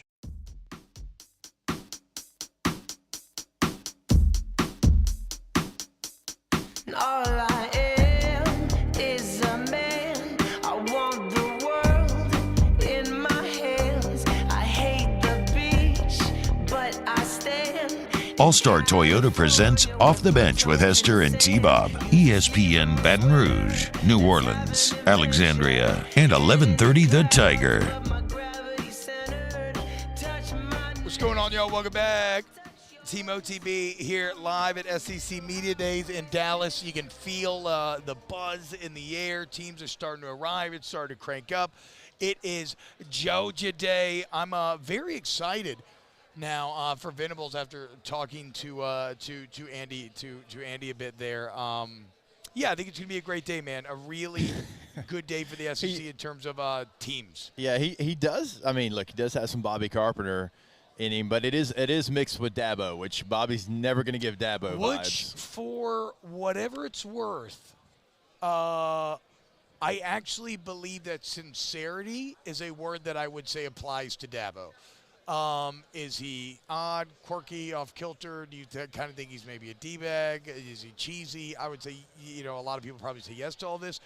But I also do kind of feel that is Dabo. I don't think he's putting on a show. You ever seen a bedazzled football? That's what I'm saying. Like, I think all of that You're a weirdness 10-star. is kind of a what's your name again? Hi, you're a 5-star in my mind. I mean, to be fair, though, again, Clemson, the only team that once you factor in the transfer portal for blue chip ratio doesn't change because he knows how to find a Clemson man through and through. Yeah. All right, Tay, are you ready for an NFL story of the day? I don't see why not. Let's do it. Oh, okay. It's time for Tay-Tay's NFL Story of the Day, your daily dose of NFL news from Taylor Sharp. We all know that Josh Allen is the best athlete in the NFL. Not only does he play quarterback for the Bills, he plays defensive end for the Jacksonville Jaguars. And those of you out there that are listening, Josh Allen, actually Jacob Hester's favorite quarterback in the NFL. A lot of people do not know that. But Josh Allen no longer plays for the Jacksonville Jaguars, and here's why. Pro Bowl edge rusher, he is now Josh Hines Allen. He has had a full name change. It'll be on the back of his jersey. He said that he did this because the maternal side of his family and other relatives have always worn either Hines or Hines Allen on his jerseys. Now, typically, there's an issue in the NFL when you have a lot of unsold jerseys. His jersey is one of the most popular. He's actually doing a jersey exchange in Jacksonville in September for fans, free of charge to them. He's going to take their Allen jersey and give them a 41 Hines Allen jersey. So Josh Allen, no longer a athlete on two different teams, as we have Josh Hines Allen in Jacksonville. I love this. I love this on multiple counts. I love the fact that he's doing the jersey exchange for fans. I think that's thoughtful. I also love when people choose to honor those that mean the most to them as opposed to maybe just like whatever last name they've been born with or that's been kind of bequeathed upon them. I feel like we've seen this a lot at LSU through the years. There was just a name change. Deshaun McBride, is he now Deshaun Spears? Is that right? Yeah. And again, I don't know the story behind that, but generally it's to honor a family member or somebody that meant a lot to you. I'm a big fan of that. Shout out Josh Hines Allen. Nobody's got anything And it else also to- no, well, Say so. Okay. and it will also, it also kind of separates him from the other Josh Allen. Like he's I got it, been Mike. the other Josh Allen. Yeah, and for he's sure. a really good player. Nothing you know where was he better played? than that game where like Josh Allen picked off Josh Allen. Kentucky. Also, let's give credit to You know what he was? A 3-star guy that nobody wanted, but Mark Stoops found him because he knows talent. One day I'm going to be really embarrassed when I interact with Mark Stoops. Because you'd love Do you him. think that he's heard? No, it's not like No. that, but I know. So I feel like whenever I do Is it that, going to be disingenuous because you're going to try to be really nice to him, knowing that you've been calling him Mark Poops? So I ran into someone the other day. Who was it? And I was just very honest. I was like, yeah, like Murphy, Sam, and Jody. Like I told Murphy, Sam, and Jody, I was like, I talked a lot of crap. Guy. Look at Rose, Look suited at and Roman. booted. 3-piece. Oh, God, that's a Looking beautiful good. man right there. Yeah, Look stop at him looking go. so good. Keep walking, Roman. I think. But yeah, I told when I met them at LAB, I said I talk trash about you all the time. Really quick, I think she said she's bringing Roman back. He was not on our list, but you guys want to talk to Roman? Yeah. Yeah, if we Just as a heads up. To be tight. we got like 5 minutes. Yeah, probably we'll with see. it. All right, well then Well, let's do we this. can then. call him. He can to come back. leave. He can Rome, come back another day. To leave Rome a little space. Wait, listen, Yeah. real quick. Oh, yeah, go I ahead. will say, of all the SEC coaches, and I mean every single one of them, you would vibe with Mark Stoops more than anyone, and I say that wholeheartedly, without even thinking about it. He likes to stay up late, drink bourbon, and smoke cigars. I love all those things. He likes to hoot with the Owls and cock-a-doodle-doo with the Roosters. I do like and all does those it things. at an elite level. He also, once he gets deep in his cup, you know what he does? He buys the entire bar around. I've seen him do it 3 times. 3 times? Yeah. I mean, I'm just saying, man. I just think you need to kind of so step back. I did say this yesterday. Who were we having this conversation I don't with? know Mark. All my Mark Stoops criticisms Oh, are not him as a person. Yeah. It is just a bit of the resume. But I feel kind of bad now. Ashton Megan says T-Bob saying committed to hating Dallas. There's a growing on him. I'll say this. in a very depressing way. So we went to the mall yesterday. Me and Billy Lucci had a little How far is that? Date shopping. Real quick. It's about How far 15 minutes away. Okay. And the mall was thriving. I mean, people Galleria? everywhere. I think so. Yeah. People everywhere, really nice shops. And my God, it is kind of, it depresses me every time I step outside of Louisiana and I step into a place that has a functional economy, because you really feel like, oh man, like there's like business here and opportunity and people are out here spending money. And so I guess this is all to say, yes, Dallas is kind of growing on me. I'm a little jealous of it, but it's not a bad city. When we get back, more OTB. Off the Bench with Hester and T-Bob. Go to allstartoyota.batonrouge.com, allstartoyota.batonrouge.com. It is your one-stop vehicular shop. Look, they're right there on Airline and Goodwood, very conveniently located. If you need a service center, a body shop, insurance claims are welcome. Obviously, you get a free professional estimate. I love how they stay in touch with you when they're doing the work, right? And you can choose texting, calling, whatever, but it's not like an automatic system. They text you, here, look, this is what we found. This is what we think you should do. Do you want to go ahead with this? Do you want to not? And you make the final call on all of these big decisions. And what I love is if you just do the text amount, like they text you back immediately. It's instantaneous. It's human. It's indicative of the service that you get from All-Star. So if you're buying new, used, renting, whatever, it's all there at All-Star Toyota of Baton Rouge. Yeah, go to that website today if you are looking to buy new, if you're looking to lease, if you're looking to rent. Remember, they've got everything available. Midsize SUVs. They got the full-size Sequoia. They've got the Sienna minivan, multiple trucks, hybrid sedans, you name it. They've got it. Buying new, leasing, and renting. Go to the website today, allstartoyotaofbatonrouge.com. In times of need, get a full list of phone numbers, websites, and other important emergency information on the Demco Stormwatch page at 1045ESPN.com.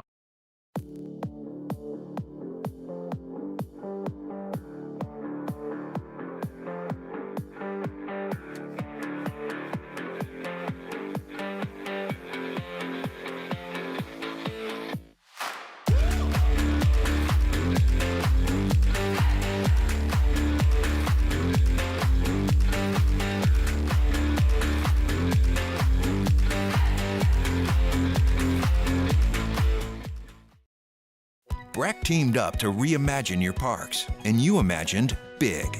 With your help, we went to work, creating 12 beautiful community parks across the parish.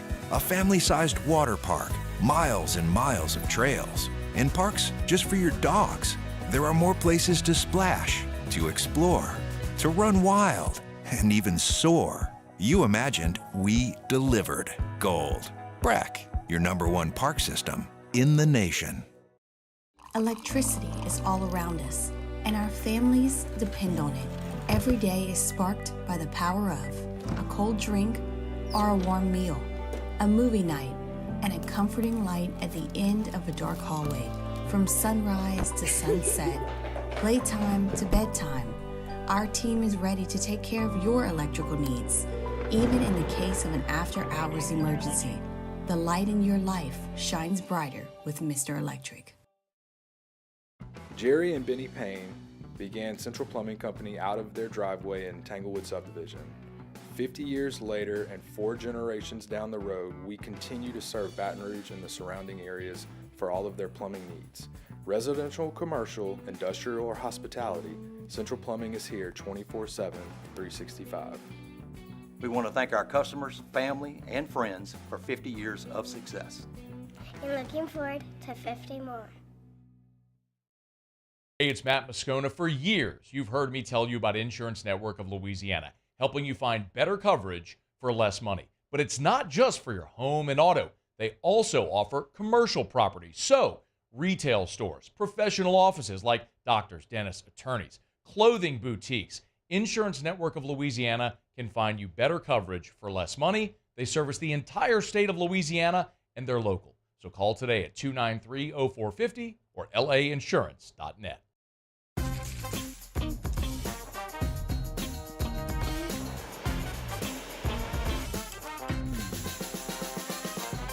The best kept secret in town is out. Discover Tallulah at the Renaissance Hotel on Bluebonnet. Elevate brand visibility, ignite customer engagement with the power of radio and digital advertising combined. Guarantee Digital Media brings the two together as a trusted media. Matt Moscona inviting you to join us for Tuesday's AFR, powered by Sunshine, your hometown John Deere dealer in Louisiana. Day 2 from Radio Row at SEC Football Media Days, and Commissioner Greg Sankey joins us. Hopefully you will. 3 to 6, 104.5 ESPN, Baton Rouge.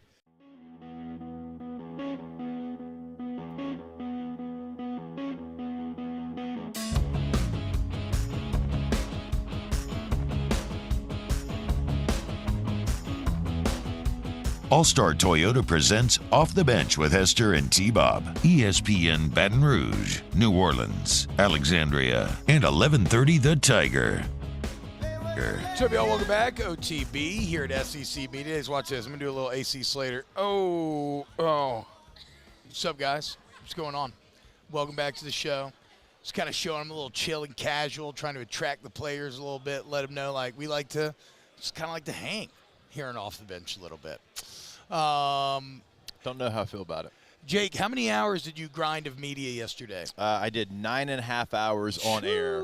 Boy. 3 here, 2.5 on Sirius, 30-minute lunch break, and then 9.5 hours on air. I mean, I basically did like other radio hits the entire day, but 9.5 straight hours. Bo, that's a long one. One of the best things that came out of yesterday, so over on the show, anybody that we have as far as a head coach, we get them to ask a question to the next head coach that's coming up. Oh, okay. I love that. That's a good bit. It's a very good bit. And actually, Lane asked Commissioner Sankey, because that's who we finished with yesterday, and it was actually great. And so Sankey's asked a question to Heupel, who we have up first today, so he'll answer that. So it's kind of fun.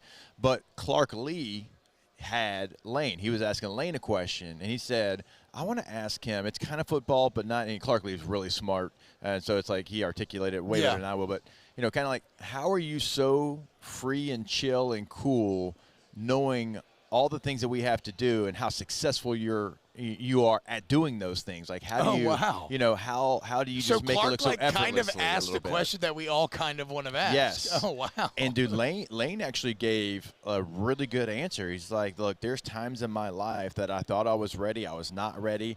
I had to go through a lot of failures, personal and professional, to get to where I'm at today. He said there were some of the decisions I made were wrong decisions, but he's like, I think I learned from those bad decisions. I think I'm a better person because of it. I mean, he went in on it and just kind of like went through the timeline of his coaching life and his professional life, and it was an incredible answer. And I've never really heard Lane kind of open up like that, but he's like, I am not at Ole Miss today if I don't fail as the Raiders coach, if I don't, you know, Tennessee and USC and all those situations. Well, I kind of feel like outside looking in, him opening up makes a little bit of sense because that's an easier question to answer in some ways than just hitting him with like some football BS, you know, like he asked Commissioner Sankey why we have to wear ties to media day.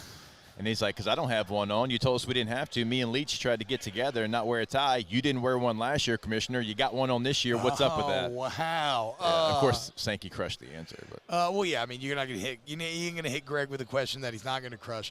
But, I mean, no, for Lane, I mean, I think there's a real passion for telling his story and his journey, right?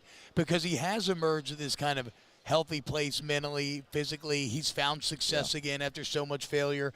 And I think when you've gone through that you would feel a bit empowered to speak on it and want to kind of spread that message and let somebody else know that, hey, man, you might be going through failure. I mean, I think anybody can take some good kind of feelings and value in there, and like that, you know, you feel like you're struggling right now, you feel like you suck or you're not good enough. That no, you're just maybe going through a downswing. And if but not everybody can admit their failures. Yeah, I mean, I think easy. again, I think it's easier when you've emerged out the other side. You know, when you've emerged out and you're 11-2 and you're kicking so much ass and it looks like maybe you're going to have one of the best teams in the entire country. I think it empowers you to kind of to spread that message. You know, if you're still at the bottom, you're still in the midst of the failure. I think it's hard to keep such a positive attitude or maybe want to be so open about it. But I look, I love the evolution of Lane Kiffin through the years, without a doubt. And like when he posts, like, you know, everyone on his Twitter always talks about him basically talking crap and being funny. Yeah. But he does post, like, you could call them cheesy, but he posts, like, very motivational stuff as well all the time, right? About, like, dealing with failure and Bible verses and whatnot. And so, no, there's I think he sees a lot of value in that and what it's done. He had for his son personally. Knox with him yesterday, too, which was kind of cool. Oh, that's cool. Obviously, his father just passed away, and we were talking about that and was like, look, Coach, when we played your dad, I don't remember them ever talking about a defensive coordinator like when Monty Kiffin was the guy across the sidelines. Like, they would bring his name up 1,000 times during the week, and the Tampa 2. And Tampa 2. He honestly, outside the Tampa 2, the quarter halves coverage, like, that was Monty Kiffin. And now everybody runs quarter halves, which, some people call it 6, some people call it cover 8, depending on if you're 4-2, whatever. But, like, that's him. And now everybody runs a version of that. Legend of the game. All right, when we get back, we might do a quick check-in with Roman Harbor or to Ask the Bench. Only time will tell. Keep it locked right here on Off the Bench 104.5 ESPN. Off the Bench with Hester and T-Bob.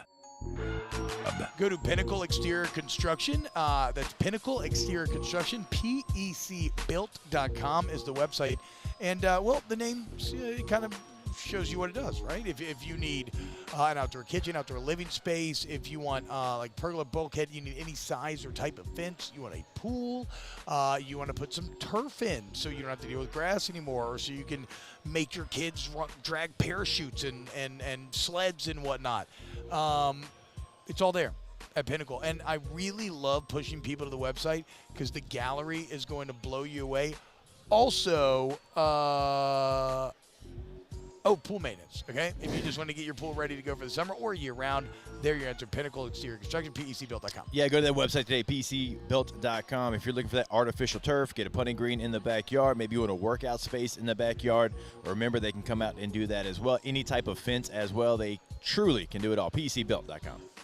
Get the 104.5 ESPN Baton Rouge app powered by Bayou Ford and tap the microphone icon to send us your thoughts in an audio message. Your message could be played on air during Off the Bench with Hester and T-Bob, The Hunt Palmer Show, and after further review with Matt Mosco.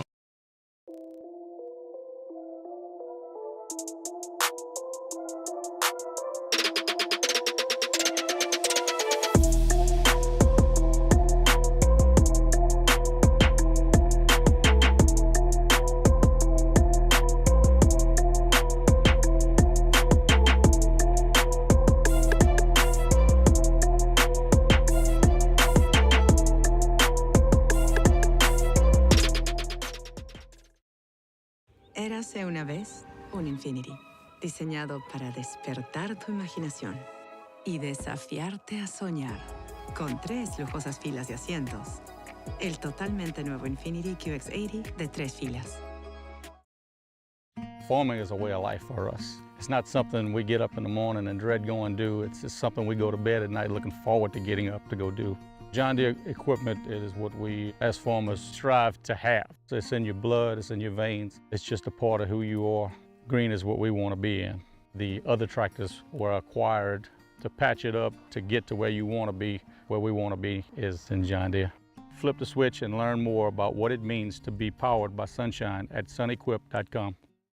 Gulf Coast Office Products is a nationally recognized Sabin office equipment dealer based right here in Louisiana. Over 100 employees strong, Gulf Coast has the boots on the ground to support all vertical markets, from education, engineering, legal, and finance. With the latest in office technology, from desktop to production segment units, Gulf Coast and Sabin have the perfect fit for you.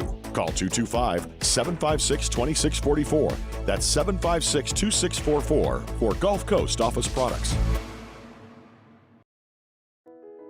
I've been doing business with Luba for 25 years.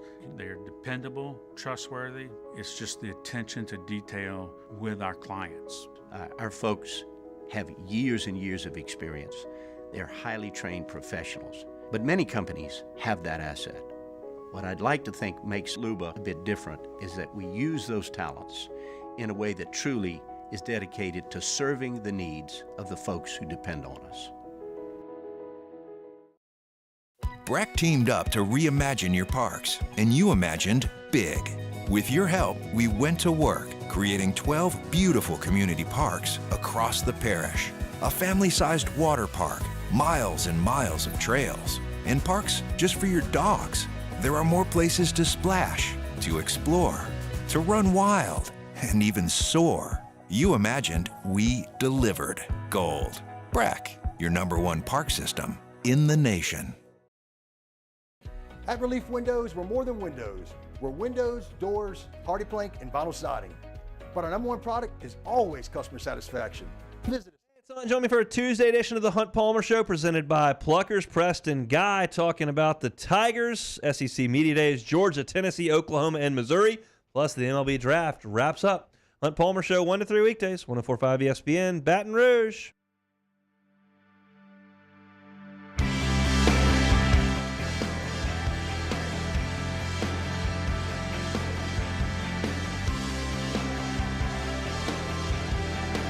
All-Star Toyota presents Off the Bench with Hester and T-Bob. ESPN Baton Rouge, New Orleans, Alexandria, and 1130 The Tiger. We can do this like me and my wife do. We're going to do a quick 5 here. Not to brag, guys. Okay? Here you go, bro. You take that. You take that. I can't imagine your real show. Just give me a quick 5, baby. Welcome back to OTB. We're hanging out with no, we're live, by the way. We're hanging out with Roe Harbor. This is the real show. I can't believe it. Rose, so we're not going to talk to you anything about Alabama because you're just going to be like, oh, they're so good. But you're going to do something pretty cool at Saints Camp, huh? Yes, I am. So, well, that's what I'm looking forward to. It's not official yet, but yeah, I have been talking to you guys. I'm sorry. I do. No. It's fine. It's whatever's going to be because it's going to be out there now. So I'm going to try and attempt to go to Saints Camp and go over there and study with those guys and be a part of the staff for a week. I talked to DA, who's fantastic. He's one of my favorite coaches I've ever had, and so he's opened doors for me. And him and Mickey have always been very fortunate and very open doors for me to whenever I want to come back and participate in everything. So it's always been great, and I'm looking forward to it, getting out there to Irvine, California. You got to remember, Ro, you used to be our Saints correspondent on That Off is the true. Bench, dude. You used to hold it down for us in all of our Saints coverage before you became Wait, they're having camp in Irvine? Fancy lad. Irvine, California. Oh, that's love right there. That is bad. love. And then we're actually, the week I'm going, I think we're going to go scrimmage against the 49ers. Yeah. So we'll go up there. We'll be there for a couple days in Irvine. Then we'll fly up to See, I to felt Santa bad Clara. for you. I thought you were going to have to go down to Metairie and like have to like really just live in the swamp. Stay at the hotel by the airport? Yes. No. Was it Hilton right there? At the airport? No. I think I'm going to be real. I would stay in my own place, though, if I went down. No way. What was the most extreme camp you were ever a part of in the NFL? Millsaps, my rookie year, dude. We were Wait, there that was the for 06 camp. Yes. Yeah. Where That thing's legendary. Yeah, it's crazy. You know, the Junction Boys, we got compared to everything. Joe Vitt was always like, bragging like, man, I think we were so hot. We took 2 years off your careers. I'm like, dude, that's not something to brag about. It's not something to brag about. But yeah, I saw guys' cleats get melted because they had the outside turf and it was just cooking. It didn't rain, and we were there for like 6 weeks because Hurricane Katrina had messed up the Superdome, so we never got to come home. And so it was just we were just out there, and it was brutal. I called my dad after about 2 weeks. He was like, Dad, I don't know if I want to do this. And he was like, son, this was your dream. This is what you've been wanting to do. And at the end of the day, man, look at that check, bro. And I was like, you're right. You're right. Yeah. Well, and that rookie class, dude. I mean, it was you, it was Streif, it was Colston, right? Yeah. Who else would have been in there? So Reggie? Reggie was there. Jari Evans was the first one to start starting. What? Jari was the first. Jari was in the 06. Wow. Jari was the first one to start starting. He and Reggie. Then Colston came along and started starting, and then it was me. And then we had Rob Ninkovich, who actually ended up being a really good player. Won 2 Super Bowls. At Sean Payne's retirement press conference, he kept talking about Ninkovich. It's like in his head that he screwed up letting Rob Ninkovich He'll go. never forget. He was like, dude, I brought him back twice and tried to make him a snapper. It was like, what are we doing here? Rob's my guy, though, but, luckily he went up to New England. Did now you he's know like Rob a was a legend. dog at the time? Like when he got cut, or were you kind of like, I think it's I didn't know. It was so funny because our first preseason game, he started and he got 2 sacks. And then they asked him about it after the game. He's like, I'm kind of a sack master. This is what I do. This is what they brought me in for. Man. I'd never forget that. That was it. And then then they bounced around. They cut him. He tore his ACL his rookie year, same as me. That's how we got so close. He tore his the 3rd week. I tore mine in the 5th. He tore it on the kickoff and got freaking blasted, bro, because he started limping around. Somebody just cleaned him up. And so, so he didn't tear it on the hit. He tore it and then got blasted. got blasted. No, Poor guy. And so that was my guy. But, yeah, man, that class was awesome. All of us played 10 years, 6, 7 out of us, 7 That's so of us hard. Playing 10 years that is so or more hard to in do. one No, class. it's the Saints have 2 legendary classes that kicked off kind of golden runs. There's 06 and that 2017 draft was really good as well. Now they're just trying to find it again, man. Yeah, well, they got to stay healthy. Them losing Ramczyk being hurt as he was is really, really. Well, I mean, it's a bummer because he was on a Hall of Fame trajectory at the beginning. He's been balling career, since dude. day one. I know. They got to keep Lattimore going. They got to keep Lattimore enthused and engaged, locked in. Because when he plays against Mike Evans, the dude's top corner in the league. But then it's like week to week. Stay engaged, and stay enthused, and and you got to challenge yourselves in different ways. Real quick, since we have you like a minute left, Kool-Aid McKinstry coming from Alabama really to New excited Orleans, about that. can play multiple positions. Yes. Where do you kind of see him maybe living his rookie year? I think he's an outside corner, period. Really? It'll be interesting to see if they go and put him in the slot. I will see that when I go to camp, how he's adjusted. And for me, it's going to be, Kool-Aid, what do you want to be? Do you want to just be a football player, or where do you want to be as a football player? And that will be determined once you get into the locker room. You know how that is. For sure. It's just really, really tough to say, like, oh, we all love football until we show up and see how hard it is at the professional level. It's not easy. You don't get to just show up and be talented. Yeah, Austin Rivers. You bum. Yeah, come on, man. Where did that come from? I don't know. He had the quote the other day about how, like, that basketball players. It's only because they're big and athletic, bro. Yeah, like that's what Jimmy I'm Graham. Jimmy Graham was a reject at basketball and became a football player. Yeah. And Gates was a decent basketball player that became a good football player. But they can only play a certain possession. Shout out J Pep. All right, Ro, thank you so much, man. You take it easy. You have a All right, great baby. day. Y'all More boys be OTB good. tomorrow. We'll be Appreciate back. it, SEC Media Days, Day 3. Have fun. Off the Bench with Hester and T-Bob. When it comes to ending cancer, we push forward, always working together for you. That's why our cancer experts at Ochsner have clinically integrated with MD Anderson Cancer Center. This means advanced cancer care, including access to life-saving clinical trials and integrating care to treat the whole you. Introducing Ochsner MD Anderson Cancer Center. Long live you. There it is, the extra mile, on the border of expected and extraordinary for those willing to go further, like vans customized for work or play, with safety and tech to keep you connected, supported by a 5-star sales, service, and finance team, and backed by the 1-star you know. So go the extra mile. It's never crowded, because so few have what it takes to go there. Mercedes-Benz Vans. At Relief Windows, we're more than windows. We're windows, doors, hardy plank, and vinyl siding. But our #1 product is always customer satisfaction. Visit us online at reliefwindows.com.